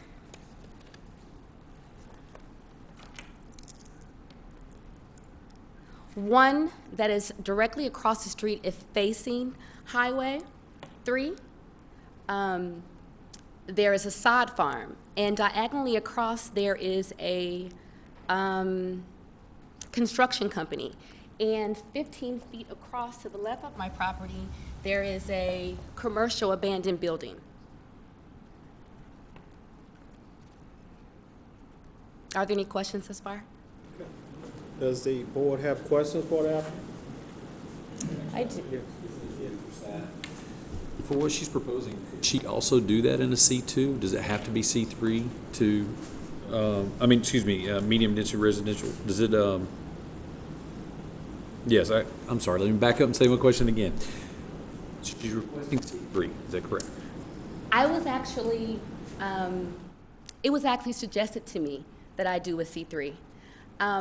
Quite frankly, I don't know why, because my primary reason for this is to distribute and manufacture and then open it up with a light retail flair. So not so much as just advertising, come shop with me. I actually make my own health products, and so I will be doing a lot of that there, like developing and manufacturing there, not necessarily just retail. So, with what you're saying that you would like to do with the purpose of the property, would C2 cover what she's trying to do? Yes, but again, this case is for the comprehensive plan amendment. I was going to detail that fact later in the following case, which is the rezoning. But yes, she would be permitted to do that in C2 and C1. If it was C2 or C1, would that affect the staff's recommendation of instead of denial to approval? No, sir. The recommendation is based on our future land use designation. As you can see on the legend, only has 1 designation for commercial, and that covers all of our commercial zonings: C1, neighborhood commercial; C2, general commercial; and C3, highway commercial. So either C1 or C2 would also be a denial recommendation. Because you're setting a precedent for future. That's right. Yeah. You do it for one. Yeah. Yeah. That's the problem. Thanks for the clarification. Yeah. Thank you. Appreciate it. Absolutely.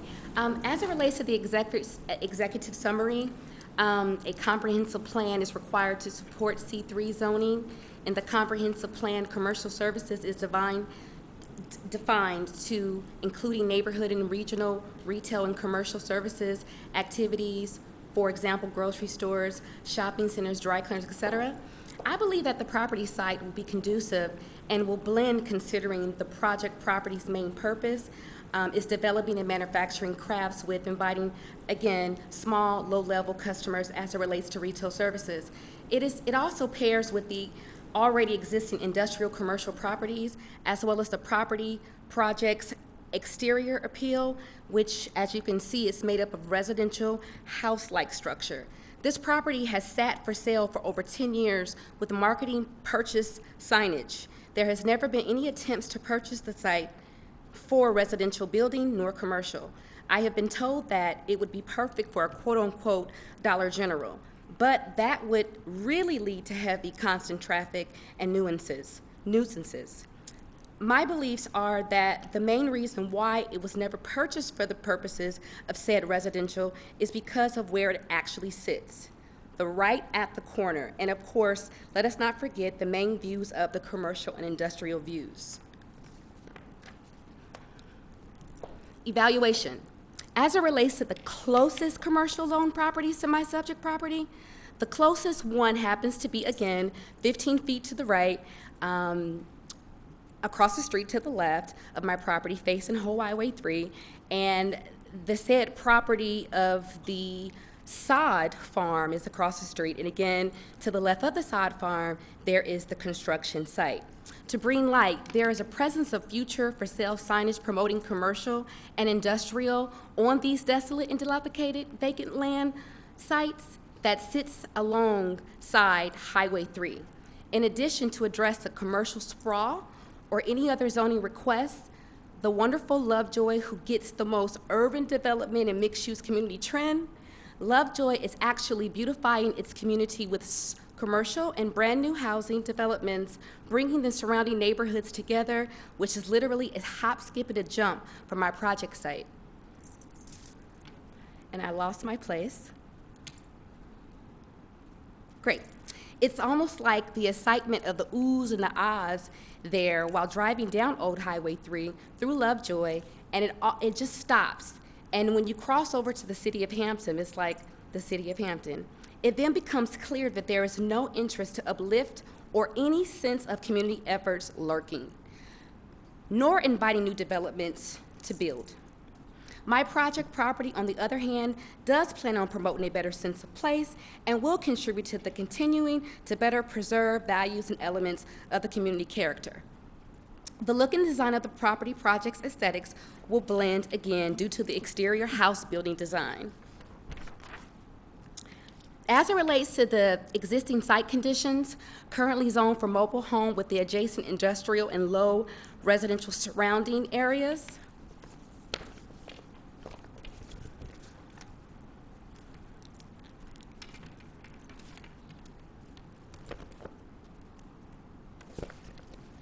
I would like to address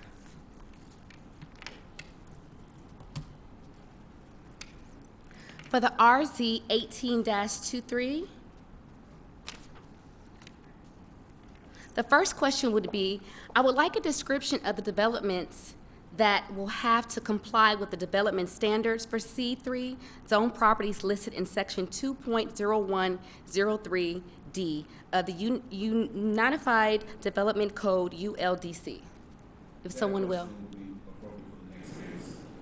We're addressing the comprehensive land use plan amendment. So if you have any questions about the rezoning, would you mind saving them for the next case, please? Perfect. Thank you. I'm finished with that particular center. Does the board have questions for the applicant? Mr. Richard? You said that over a period of about 10 years that no one has shown any real interest in putting a manufactured home on this property. Is that right? That is actually it's been a long time. 2 years there was signage there, 2 straight whole years, advertising the purchase of the property. And no one ever made an offer. Okay, and let's see, let me just ask staff, this property is 1.023 acres, and is it possible that it could be further divided to put more than one manufactured home on this property? It looks like it might be pretty close. Mr. Chair, I would have to refer to the ULDC. I don't have that information with me. I don't know the development standards for RMH zoning off the top of my head. Mr. Richard, for RMH, mobile home or manufactured home developments, the minimum lot area for septic and county water sites are 30,000 square feet and 18,000 square feet for public sewer and county water. Minimum lot width of 125 feet and setbacks of 60 feet from the right-of-way line on the front, 15 on the side, and 40 on the rear. And you're looking at a minimum heated floor area of 1,000 square feet.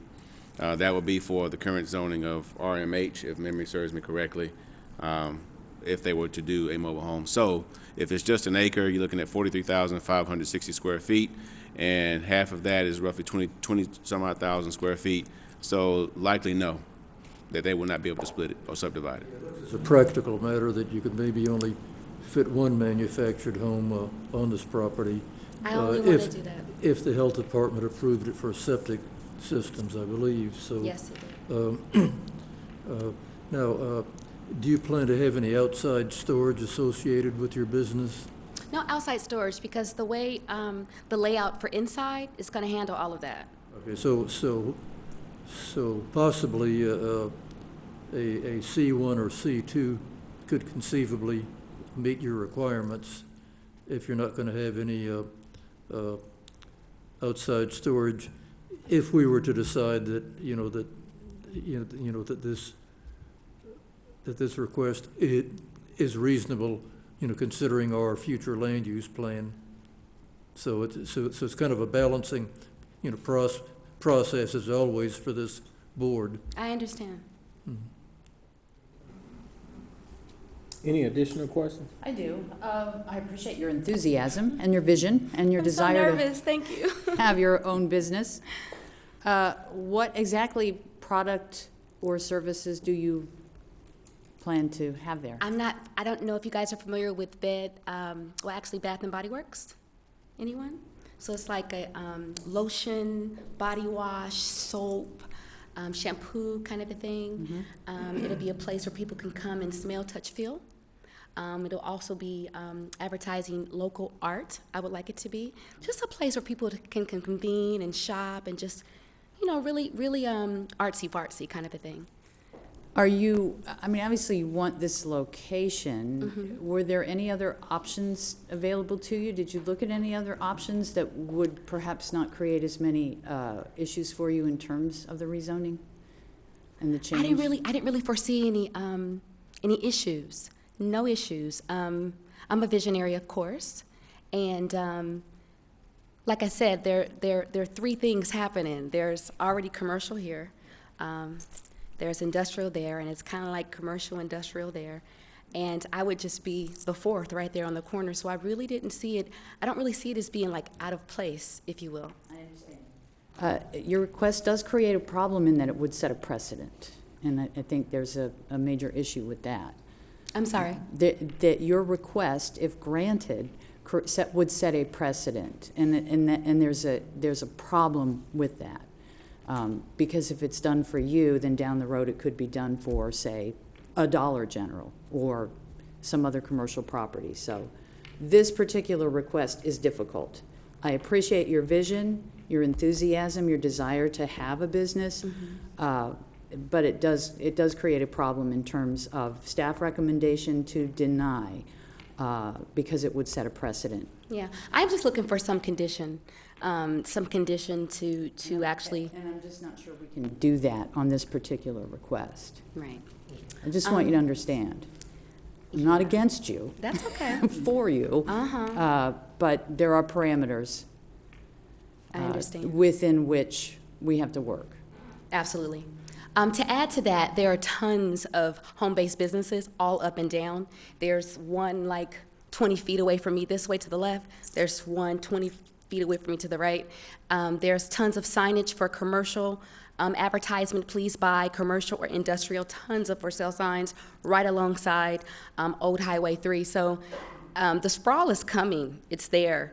It's been sitting for so long, it's so dilapidated. There's weeds and bushes and abandoned cars. No one seems to be trying to do anything, not even residential. The way the properties would sit on Old Highway 3, in the areas that are vacant and the areas that are advertising more commercial or more industrial to actually amend the gaps.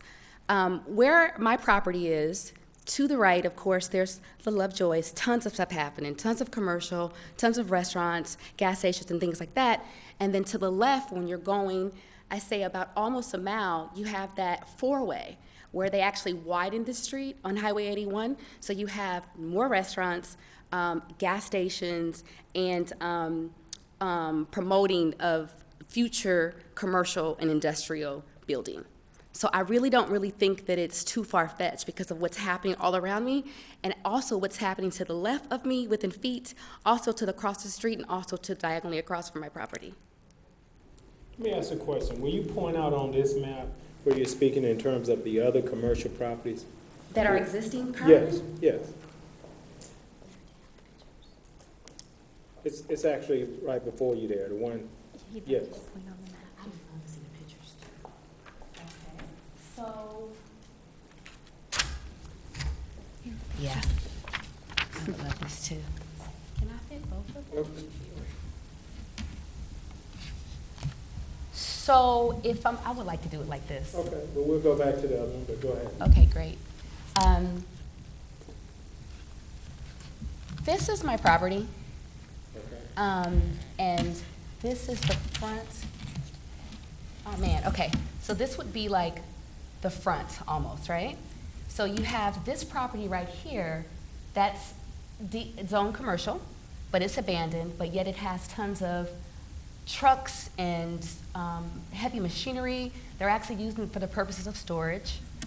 Here, over here, you really can't see, but over here, that's that construction company. Of course, across the street is the sod farm, which is here. And then when you go down this way, that's going towards Highway 81, there are tons of small home-based businesses, tons of them. The signage for... If you will, go back to your other map. Okay. To the other map. Okay, now point out your property. Okay, It should be the green square. Okay, right here. Yours should be the smaller. Oh, sorry, right here. Yes. Uh-huh. Okay, now the commercial property surrounding your property will be where?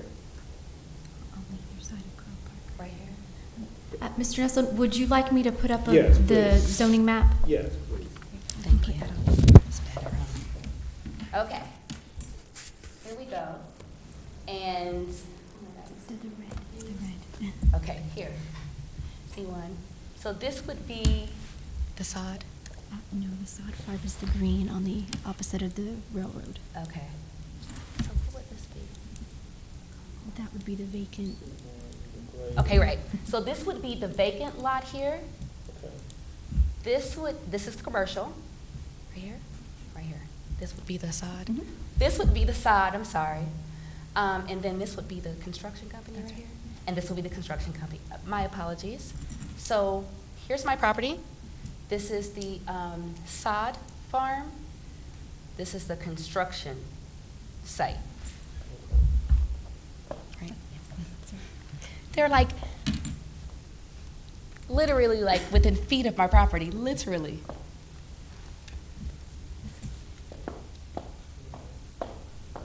That's all I have as of now. Okay, any additional questions?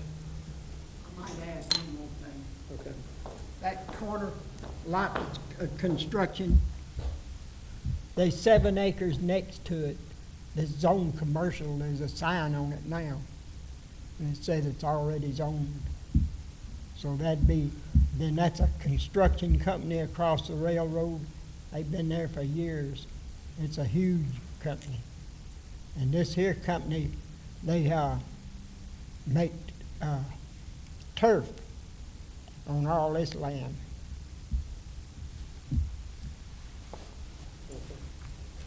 All right, any additional questions for the applicant? Okay, you may be seated, ma'am. Okay. All right. At this time, we'd like to allot 10 minutes for anyone wishing to speak in favor of this case. Okay. No one's coming forward. We'd also like to allot 10 minutes for anyone speaking in opposition of the case.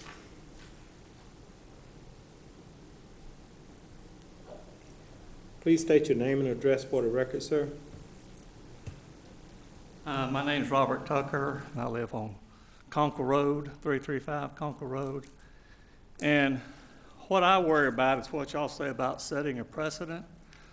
I mean, you've got your property there. Where does it stop? Over the years or months, does it keep coming this way?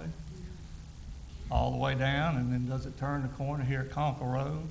Because you've got 34 acres for sale right here, which I don't know that could be anything. And then this area here, there is a sign that says 7 acres for sale. I don't know that it's commercial yet or not. Is it? Yes, sir. It is Oh, zoned okay. commercial, yes. Okay, there's a sign that's saying commercial then. But, this lot here, the abandoned property, right now it's not construction vehicles, it's, the outfits that do work for Georgia Power, cutting trees and grinding them up. They're not parked there all the time. That's just a temporary thing, I think. But I'm just worried about setting a precedence of how far down Carl Parker you're gonna go, and then when you're gonna turn the corners. That's all I worry about at this point. Okay. Anyone else would like to speak in opposition of this case? Okay. If not, does the board have any additional questions for the applicant or staff? Okay. If not, we'd like to call the case. Case number COMP-AM-18-04. Flora Grady of Lovejoy, Georgia, requests a comprehensive plan amendment for a property located at the northwest intersection of Carl Parker Road and Old Highway 3 in land lot 166 of the 6th District. The property consists of 1.023 plus or minus acres, and the request is to amend the future land use map designation from medium-density residential to commercial. This property is located in Commission District 2 and was presented by Mrs. Yuritsa Nieves, Planner 2. Okay. We've heard the case. Do we have a motion? I'll make a motion that board goes with staff recommendation to deny COMP-AM-18-04. Okay, we have a motion. Do we have a second? Second. Okay, we have a motion and a second. Any discussion? Okay, all in favor? Motion carries. Okay, call the next case, please. Case number RZ-18-23. Flora Grady of Lovejoy, Georgia, requests a rezoning from RMH, Mobile Manufactured Homes, to C3, Highway Commercial, for property located at the northwest intersection of Carl Parker Road and Old Highway 3 and land lot 166 of the 6th District. The property consists of 1.023 plus or minus acres, and the request is for manufacturing, distributing, and retail. This property is located in Commission District 2 and will be presented by Mrs. Yuritsa Nieves, Planner 2. Good evening again, Board. The rezoning case before you is a request to rezone the property located at the northwest corner of Carl Parker Road and Old Highway 3, as highlighted in green in your exhibit books and as seen on the overhead. The request is to rezone from RMH, mobile or manufactured homes, to C3, Highway Commercial, for the purpose of developing a craft manufacturing and retail store. The use, as proposed by the applicant through her letter of intent, does not require C3 zoning, as it is permissible in both the C1 neighborhood commercial and C2 general commercial zoning districts. C3 is the most intense commercial zoning district in Henry County, and properties with the C3 zoning are meant to be located at locations which provide for the highest level of access to regional highways and major transportation systems. Using the Henry County Functional Road Classification detailed within the comprehensive plan, Carl Parker Road is classified as a local road. Old Highway 3 is not a state highway and is classified as a county major arterial.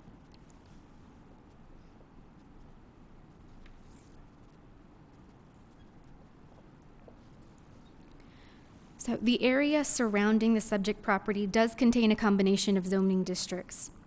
The nearest commercial zoned property is a C2 vacant property located to the east of the subject property, which appears to be developed as a partially vacant lot with industrial utility use.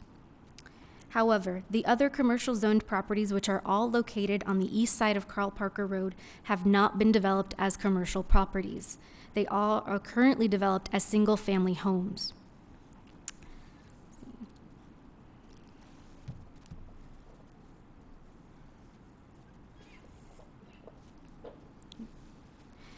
The aforementioned commercial properties on the north and east side of Carl Parker Road are not expected to develop as commercial properties in the future, as demonstrated by the future land use map. As such, the proposed development is not in compliance with the future land use map, as the subject property is currently designated for medium-density residential. This demonstrates the area's development trends towards residential developments. With that being said, staff recommends denial of the applicant's request, and I'd be happy to answer any questions you have. Does the board have questions for staff? Okay, if not, I'd like the applicant to come forward, please. Anything additional you'd like to add to staff recommendation? Absolutely, I do.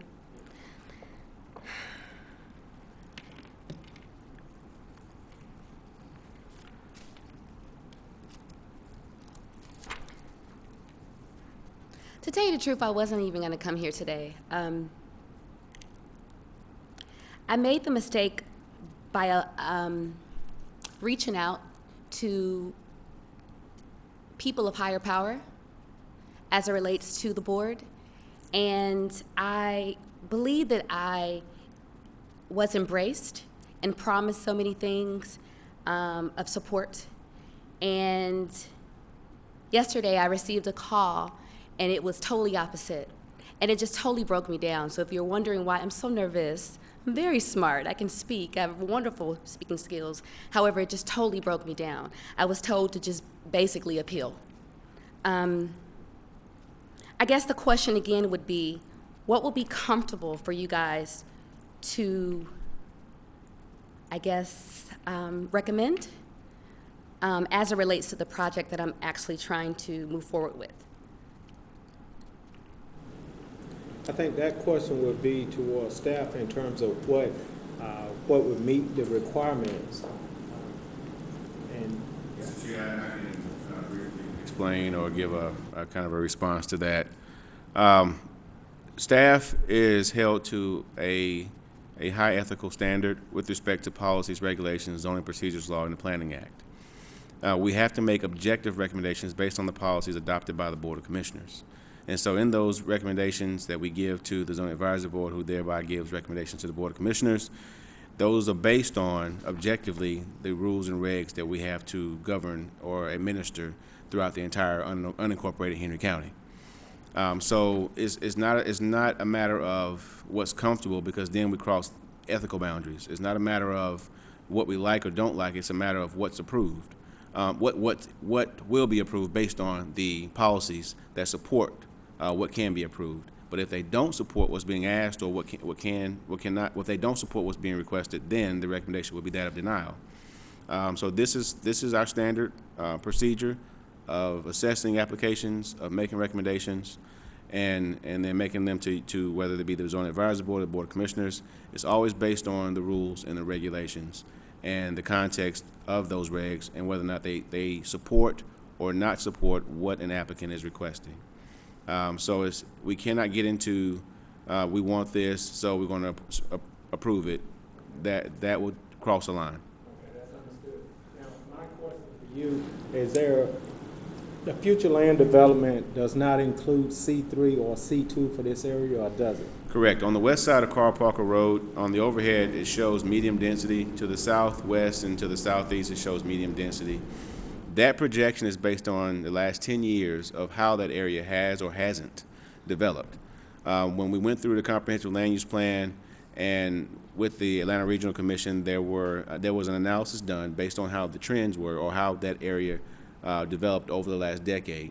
And so what we saw and what we see is a trend for medium density residential. That even though on the eastern side of Carl Parker Road, there are several properties that are zoned commercial, but only one of those properties actually has a commercial building on it, but is not active.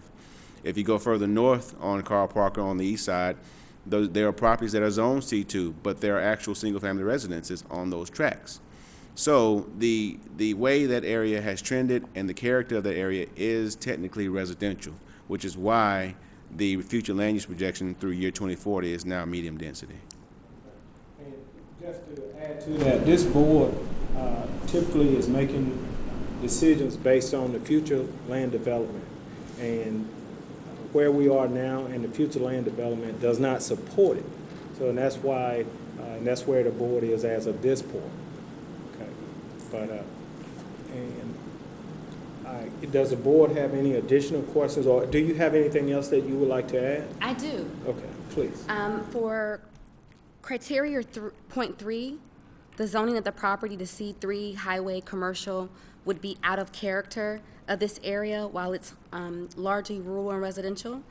I believe that my project property would definitely be in character as it relates to the already existing presence, again, on the left side, commercial property across the street, large industrial site, and the construction site diagonally across the street from my project property.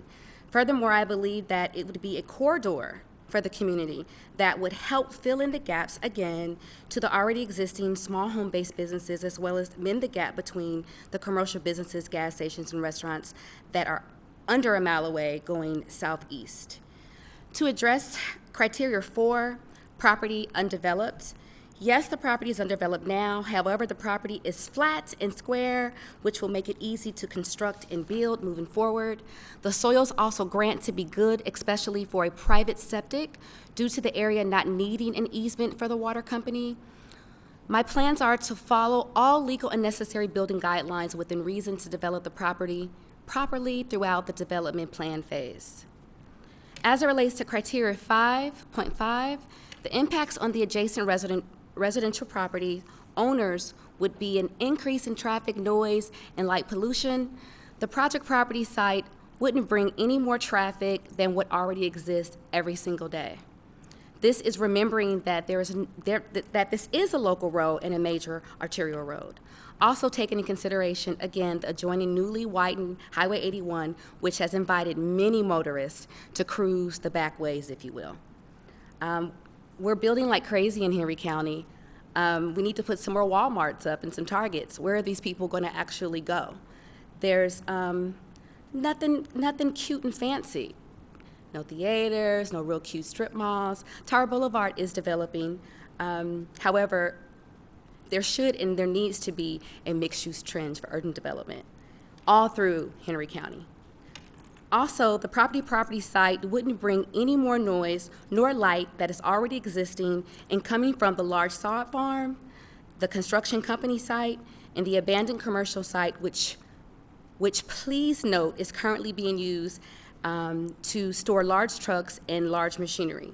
Collectively, with all 3 of these property sites, there's always heavy-duty activity consisting of large trucks, tractors, machinery, and consumers with large trucks for pickup use. Even though there is security gates surrounding the 2 or 3 of these properties, there's always 24-hour lighting illuminating the entire site. In fact, my property would only contribute to a small percentage of said noise nuisance. My projected lighting combined with building lighting and gardening spot lighting is set to be dim within the range of normal residential lighting. As it relates to streets and sidewalk, my question was, from conflicting information that I have received from outside higher sources about the project or the corridor overlay, I wanted to know if this particular area is likely to enforce sidewalks, et cetera. That would be a question for staff. The subject property is not within the Highway Corridor Overlay District. The Highway Corridor Overlay District was amended last year, and we do not foresee requiring sidewalks along Old Highway 3 or Old Parker Road at this time. I was told to get prepared for it, that the district didn't want certain type of steel buildings. The district didn't want any properties that did not exist of sidewalks, thus moving forward with the corridor overlay. Continuing on.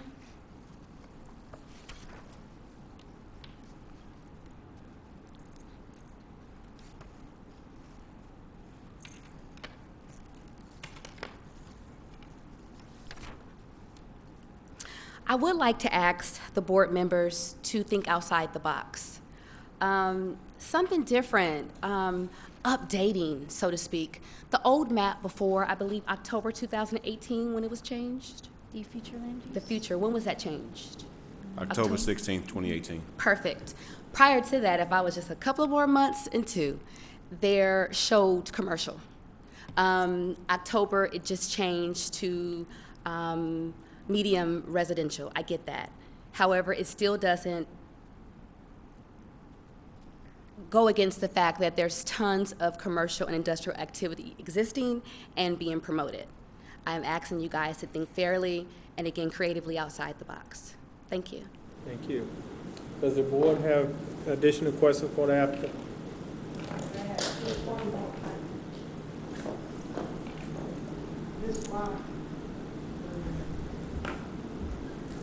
Who is that guy? You ride down there and you see this construction. Just beyond that, there's a pet and grooming business. Then just beyond that is a record business. They got the records sitting all in the yard. So that's all I got to say. I have a question for the applicant. Have you made purchase of the property already?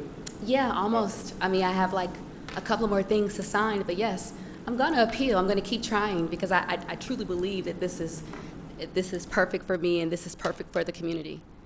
I understand. Okay. It does the. May I ask the applicant something? This will be a lighthearted question, not necessarily official, okay? Got it. We're rooting for Right. it.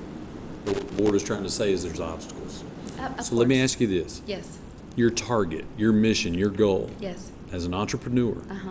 is it to be in this business or is it to be here? And I'll preface that with this. Okay. Because I want to encourage you. I don't want, at the end of the day, we want to serve the citizens, Right, okay? We're not here right. to. But if you have an objective and you get a plan to accomplish that objective and something comes up, you don't change your objective, you just change your plan. I understand. So, and I saw you sigh earlier when you mentioned Hampton. Well, I'm the representative for Hampton. And I try to be the biggest cheerleader for Hampton. I am in love with Hampton. I actually own in Hampton. So, and this might not help this gentleman, but is there other properties to where you can still fulfill your objective, but just change your plan? I don't believe that. Because it sounds like you're mentally married to that location, and that's. I'm married to it because the things already exist. And again, I am a visionary. And I bought the property. There are things happening with Henry County, with the city of Hampton. Like I said, I did buy in the city of Hampton in the year of 2017, a beautiful lake house.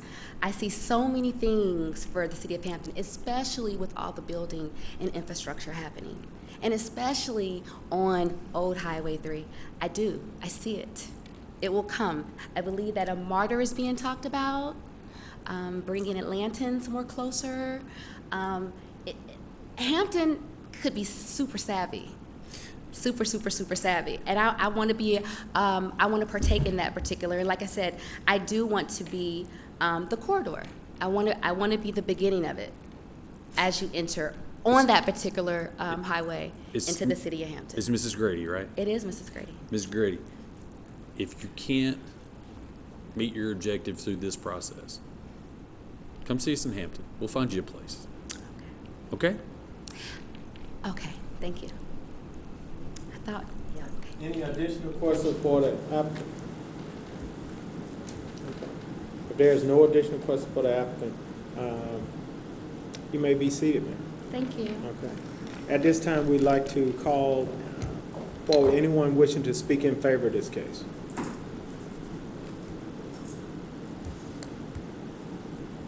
No one's coming forward. Anyone would like to speak in opposition? We'd like to allot 10 minutes for anyone speaking in opposition.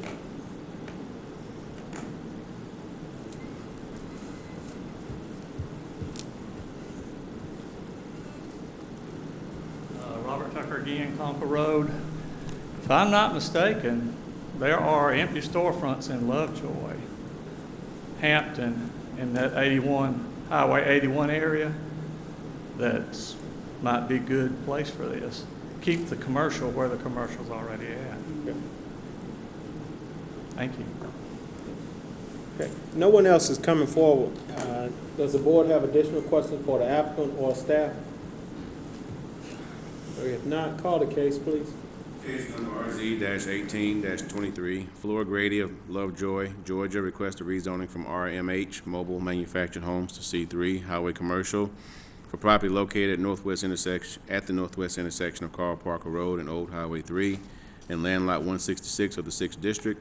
The property consists of 1.023 plus or minus acres, and the request is for manufacturing, distributing, and retail.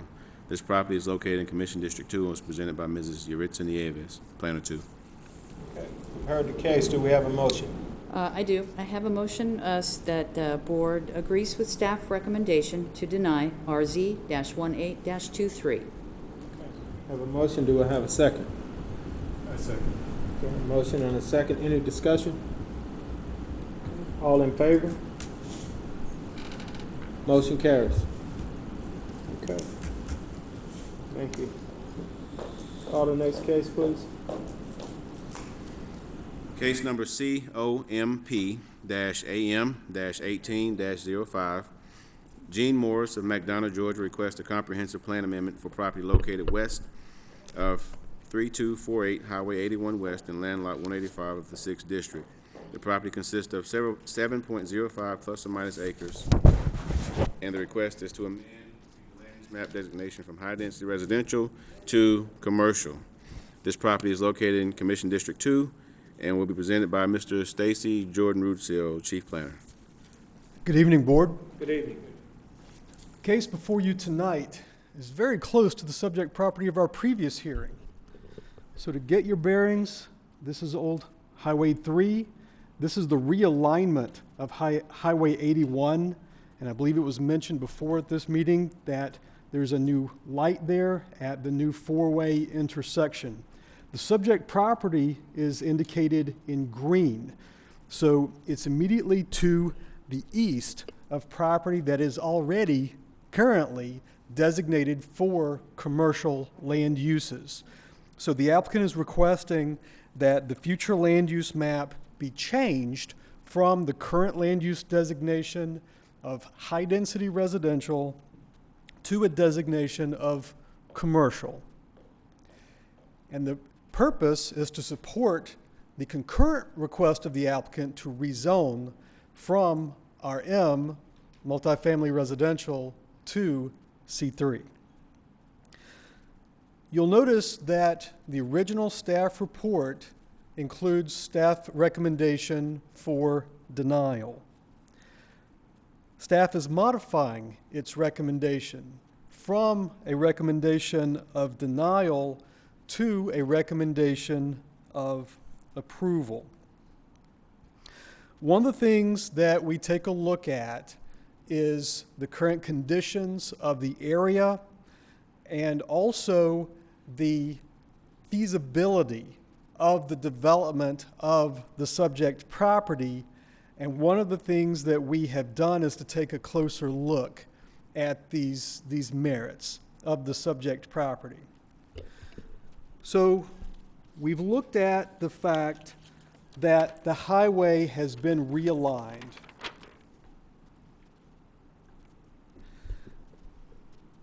As indicated on the overhead and also in your exhibit books, this is the site plan for the subject property. To the south is the old alignment of Highway 81. 81 has been realigned right through the middle of this subject property, which would render a contiguous development impossible for development as a multifamily residential development. Also, I'd like to note the the zoning map in the vicinity of the subject property, which again is outlined in green. Properties to the west of the railroad tracks are the closest that have been developed on sewer. The Water Authority has indicated that sewer is not required for the subject property. In fact, to tie into the sewer would require lifting the service over the ridge along which the railroad track runs. The alternative to this would be very far to the south, actually off the map, to run the sewer to the subject property. So therefore, we have come to the conclusion that it is really not feasible to extend sewer to the subject property, which renders developing the subject property for multifamily residential infeasible in staff's estimation.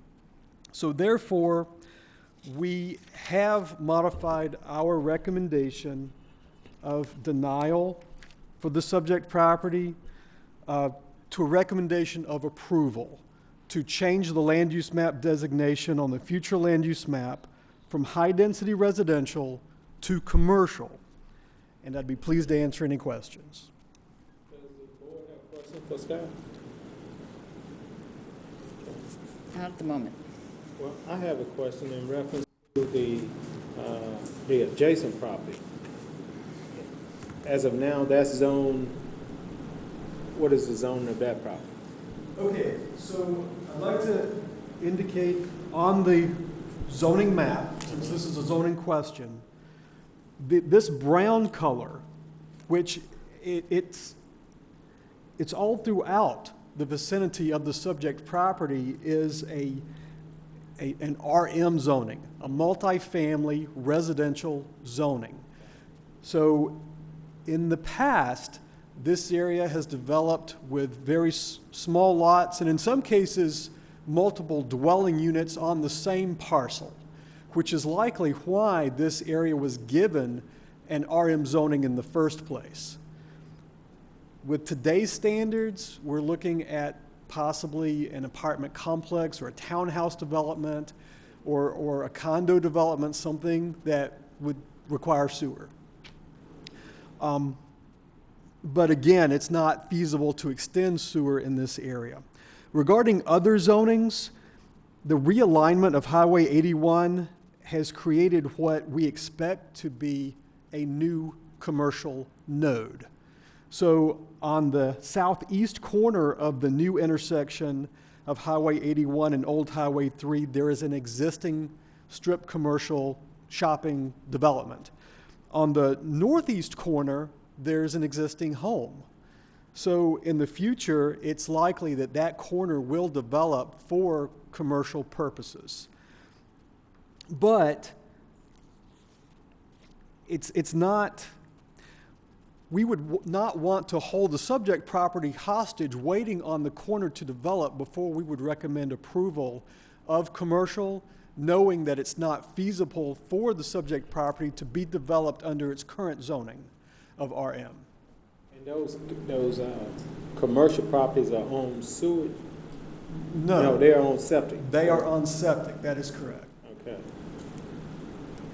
And does that meet the requirements? Yes.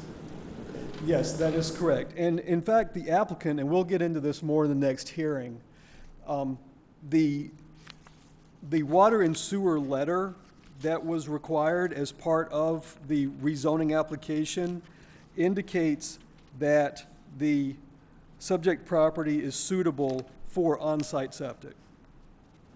Okay. And is that based on whatever he or she decides to put on that property? That is very likely.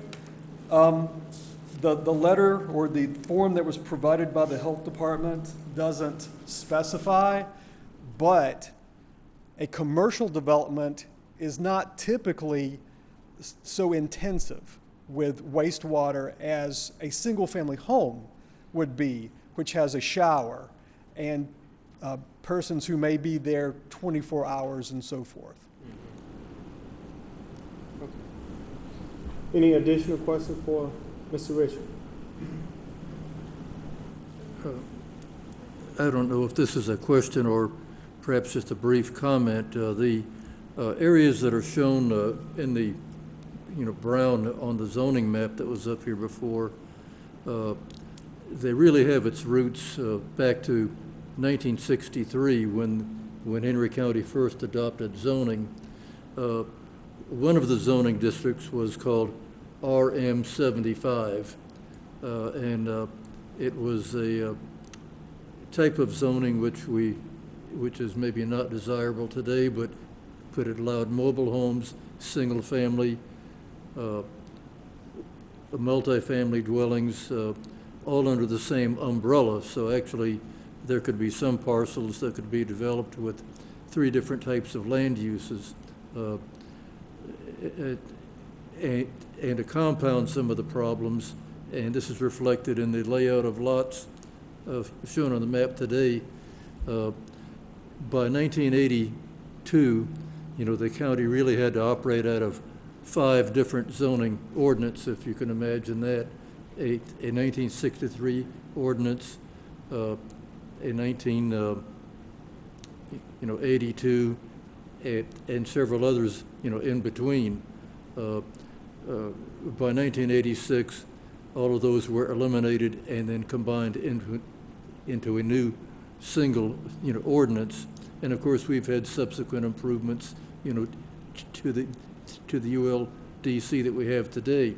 But the fact remains that much of the layout of properties and even the land uses are a reflection of much earlier times of zoning in Henry County. For example, there's I think one of the parcels was developed with probably a dozen cement block homes all on one tract of land. That would have been allowed way back then, but certainly not today. So simply saying you really have a lot of non-conforming situations based on some of the things that have occurred in this area, in the past.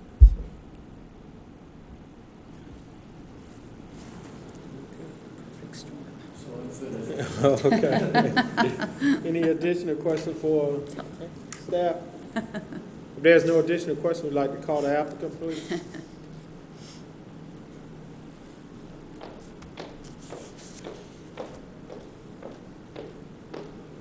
Please state your name and address for the record. Do you have anything you'd like to add to the staff recommendation? My name is Gene Morris. My address is 228 Shorewood Court, McDonough, Georgia. And before I say anything, I want to say we are very fortunate to have planning staff of the professionalism and integrity of Stacy Jordan, Rudy Sill, and Dante Gibbs, because taking the extra effort to go in and consider the new alignment of Highway 81, which took 1.5 acres of right-of-way through the middle of that 7-acre tract, and to consider the old land use plans that were in effect from 1988 to 2008, when I relied upon them to buy that property 25 years ago, and adjacent tracts, is a very special thing. And we're fortunate to have these type of folks working with Henry County.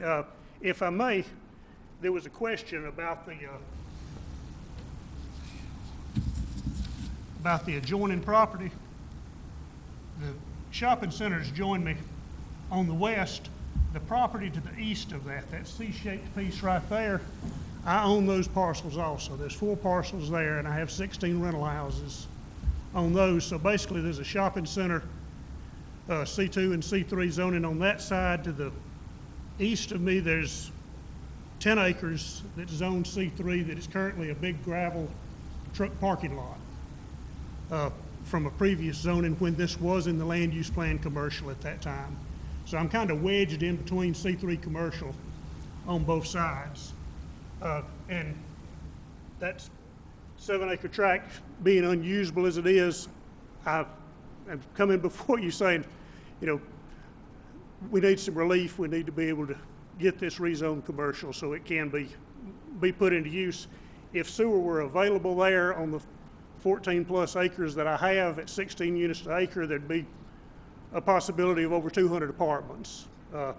I don't think the people in that part of the county want 200 apartments there, and it doesn't really matter because sewer is not available.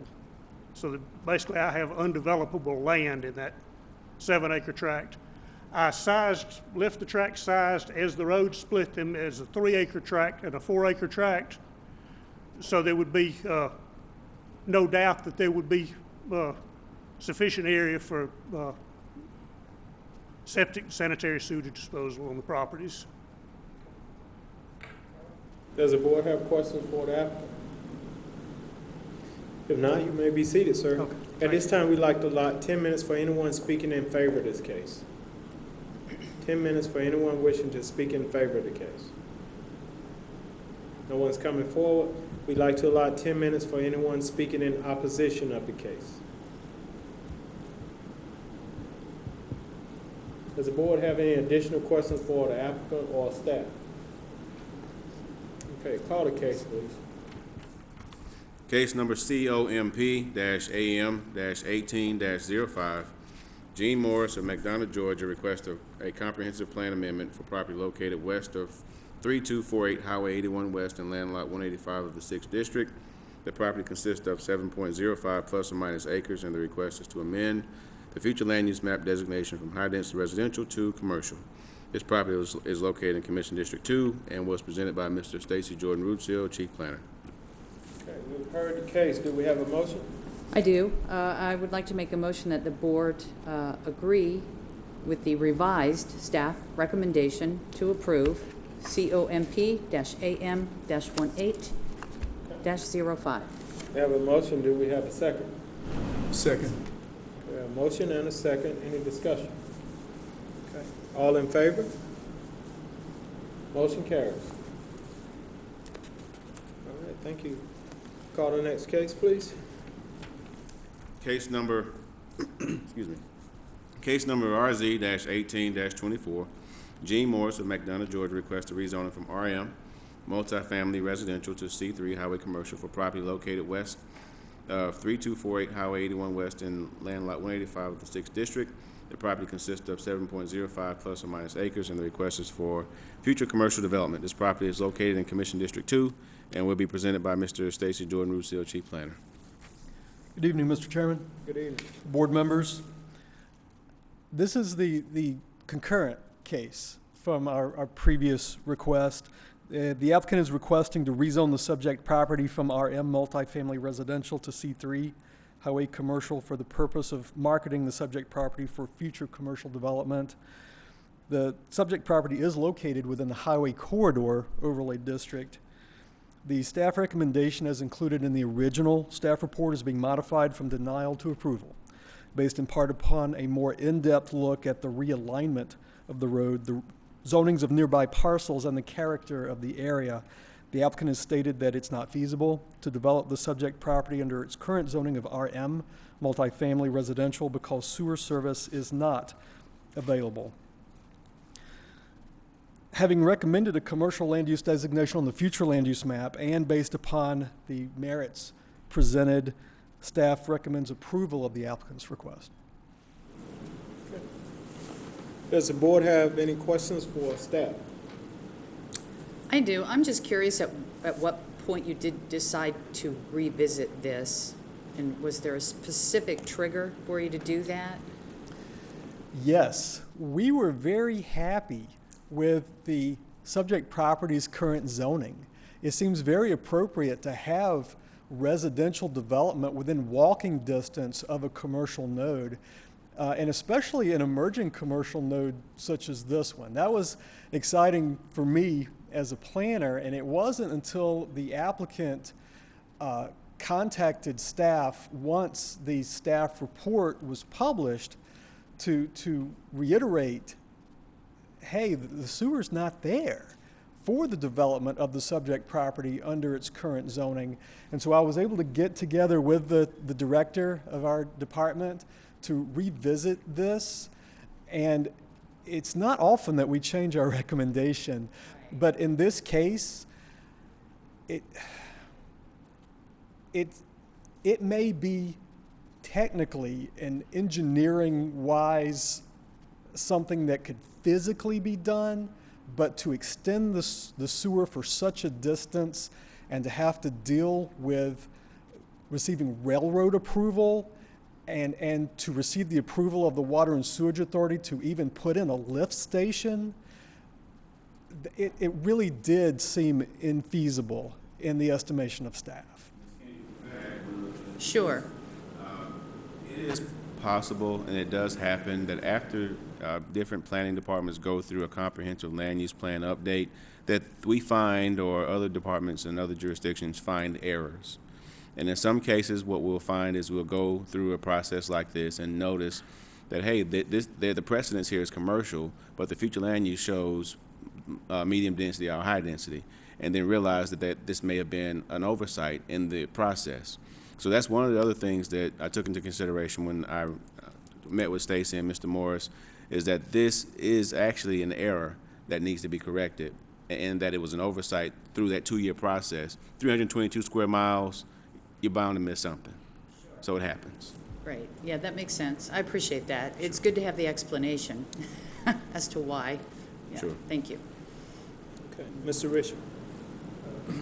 Yes, I guess this is just a technical question, but in the staff report, under development regulations relevant to the request, it does mention the highway commercial district, or I'm sorry, the highway corridor district. Well, let's see, I may not be correct about that, but anyway, would this be subject to the highway corridor, district regulations, if this were to be approved, or would that have to be an amendment later to the highway corridor district? So this subject property, it is within the boundaries of the highway corridor overlay district, and the development will be required to comply with the development standards of the highway corridor overlay district. Okay, thank you. Any additional questions for staff? Okay, if not, we'd like to call the applicant. Again, please state your name and address for the record. Gene Morris, 228 Shorewood Court, McDonough, Georgia. Okay, Mr. Morris, do you have anything you'd like to add to staff recommendation? I do not have anything to add. The property is, as you can see on the existing map, wedged between C3 to the east and west, and we just appreciate y'all's consideration. All right. Does the board have any additional questions for the applicant? Okay, but thank you, sir. Thank you. Does the board have additional questions for staff? Call the case, please. Case number RZ-18-24, Gene Morris of McDonough, Georgia, requests a rezoning from RM multifamily residential to C3 highway commercial for property located west of 3248 Highway 81 West in land lot 185 of the 6th District. The property consists of 7.05 plus or minus acres, and the request is for future commercial development. This property is located in Commission District 2 and was presented by Mr. Stacy Jordan Rootsil, Chief Planner. Dante, I want to go back to something. I actually asked you to call the case, but I overlooked the opposition or the in favor of this case, and I'd like to go back to Sure. that. Good catch, Yes. Mr. Chair. At this time, I'd like to allot 10 minutes for anyone liking to speak in favor of this case, or 10 minutes for anyone liking to speak in opposition of it. Sorry It's about getting that. late. Yeah. I appreciate that. Good catch. Thank you. I thank you, too. My name's John Hawkins. I live at 3044 Highway 81, about a half a mile from where you're at. All I've heard is C3. I know I've spoken with you on the phone, so I know there's some kind of restriction. I don't know what it is. But being a half mile away, I don't want the heaviest commercial you can get that close to my house. We already have a lot of traffic running up and down 81, especially since we've done the remake of that. So I just want to throw out into the conversation, if we could keep it to something that kind of fits in the area, as opposed to, we have the strip mall they talk about, there's a Subway, Caribbean Market, a couple of gas stations on the corner. So if we could look at something that size to put into that area, as opposed to whatever it is, and I can't find anybody that can tell me what fits into highway frontage C3. So that's what I have for tonight. Thank you. Okay. Let's go back. Does the board have questions for the applicant? Okay, please come forward, sir. He brings up an interesting question. Would you care to address that? And what can you say to put that gentleman's mind at peace? Well, the two factors I see as the applicant are that the existing character of the neighborhood, the precedents are the C3 zoning that joins it already to the east and west. I think the bigger factor that should put his mind at ease is the Highway Corridor Overlay District. I think staff would be able to better address that than I can, but the requirements for the 10-foot sidewalk / multi-use trail, the lighting, the tree planting, the design of buildings, material types, all of those factors, Stacy, you could probably address that better than I could. So, would you want me to address that, Mr. Chair? If you would, please. Sure, absolutely. Okay, so the C3 zoning district is the most intensive commercial zoning district that Henry County has. And what that means is that there are certain uses that are only allowed in C3. And a few of those would be a hotel, for example. Anything that requires outside storage would require a C3 zoning district. Regarding the Highway Corridor Overlay District, there are certain uses that are prohibited, such as repair shops. So countywide, major automotive repair would be allowed under C3, but under the Highway Corridor Overlay District, it is not. So, Mr. Marks, if I may ask, is it your intention to be just just to own the property and to sell it, or do you have an intention to develop it yourself? It is my intention to sell the property. Okay, so you don't have an intended use for it at this point? That is correct. The property is to be marketed. I've owned the property 25 years, and it's time. And the overlay would give the powers that be the ability to rein some of that in, so we wouldn't have the big monstrosities like what you're worried about. Is that right? So, for example, actually under any zoning district, any development within the Highway Corridor Overlay District would have to be developed to a higher standard than that standard that's applied countywide. So, for example, along the highway, there would be required a 10-foot multi-use pathway. There would be required a 10-foot landscape strip alongside that sidewalk that would include street trees, and that would include pedestrian lighting. If there's to be access on the side streets, there would have to be sidewalks and street trees and so forth at that location as well. There's required a designated pedestrian connection, another sidewalk that's to connect the highway to the front of any buildings that would be built on the subject property. The buildings themselves would be required to reach a higher standard. So, for example, brick, stone, and so forth with trim on all four sides. If it's a building that's less than 5,000 square feet, the roof would be required to be entirely a pitched roof and not a flat roof. So there are all these higher standards that would be required no matter what is developed on a subject property within the boundaries of the Highway Corridor Overlay District. Okay, thank you. All right, any Appreciate additional questions? I appreciate it. All right, thank you. If there's no additional question, you may be seated, sir. All right. We will now call the case. Case, before I do that, Chair, Mr. Jay, we did have those want to speak in favor, correct? Yeah, it's getting late. It's getting It is. late. It is. Do we It's have late. anyone who'd like to speak at this point in favor of the case? Okay. If not, any additional questions for the applicant? No questions? Call the case, please. All right, happy to. Case number RZ-18-24, Gene Morris of McDonough, Georgia, requests a rezoning from RM multifamily residential to C3 highway commercial for property located west of 3248 Highway 81 West and land lot 185 of the 6th District. The property consists of 7.05 plus or minus acres, and the request is for future commercial development. This property is located in Commission District 2 and was presented by Mr. Stacy Jordan, Root Seal Chief Planner. Okay, we've heard the case. Do we have a motion? I do.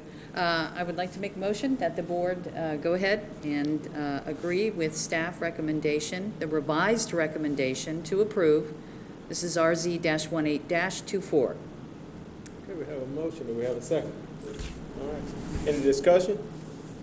All in favor? Motion carries. Thank you. Thank you. All right. I believe that concludes our cases. Have a motion to adjourn. I move to adjourn. Okay. Adjourn. Getting sleepy up here.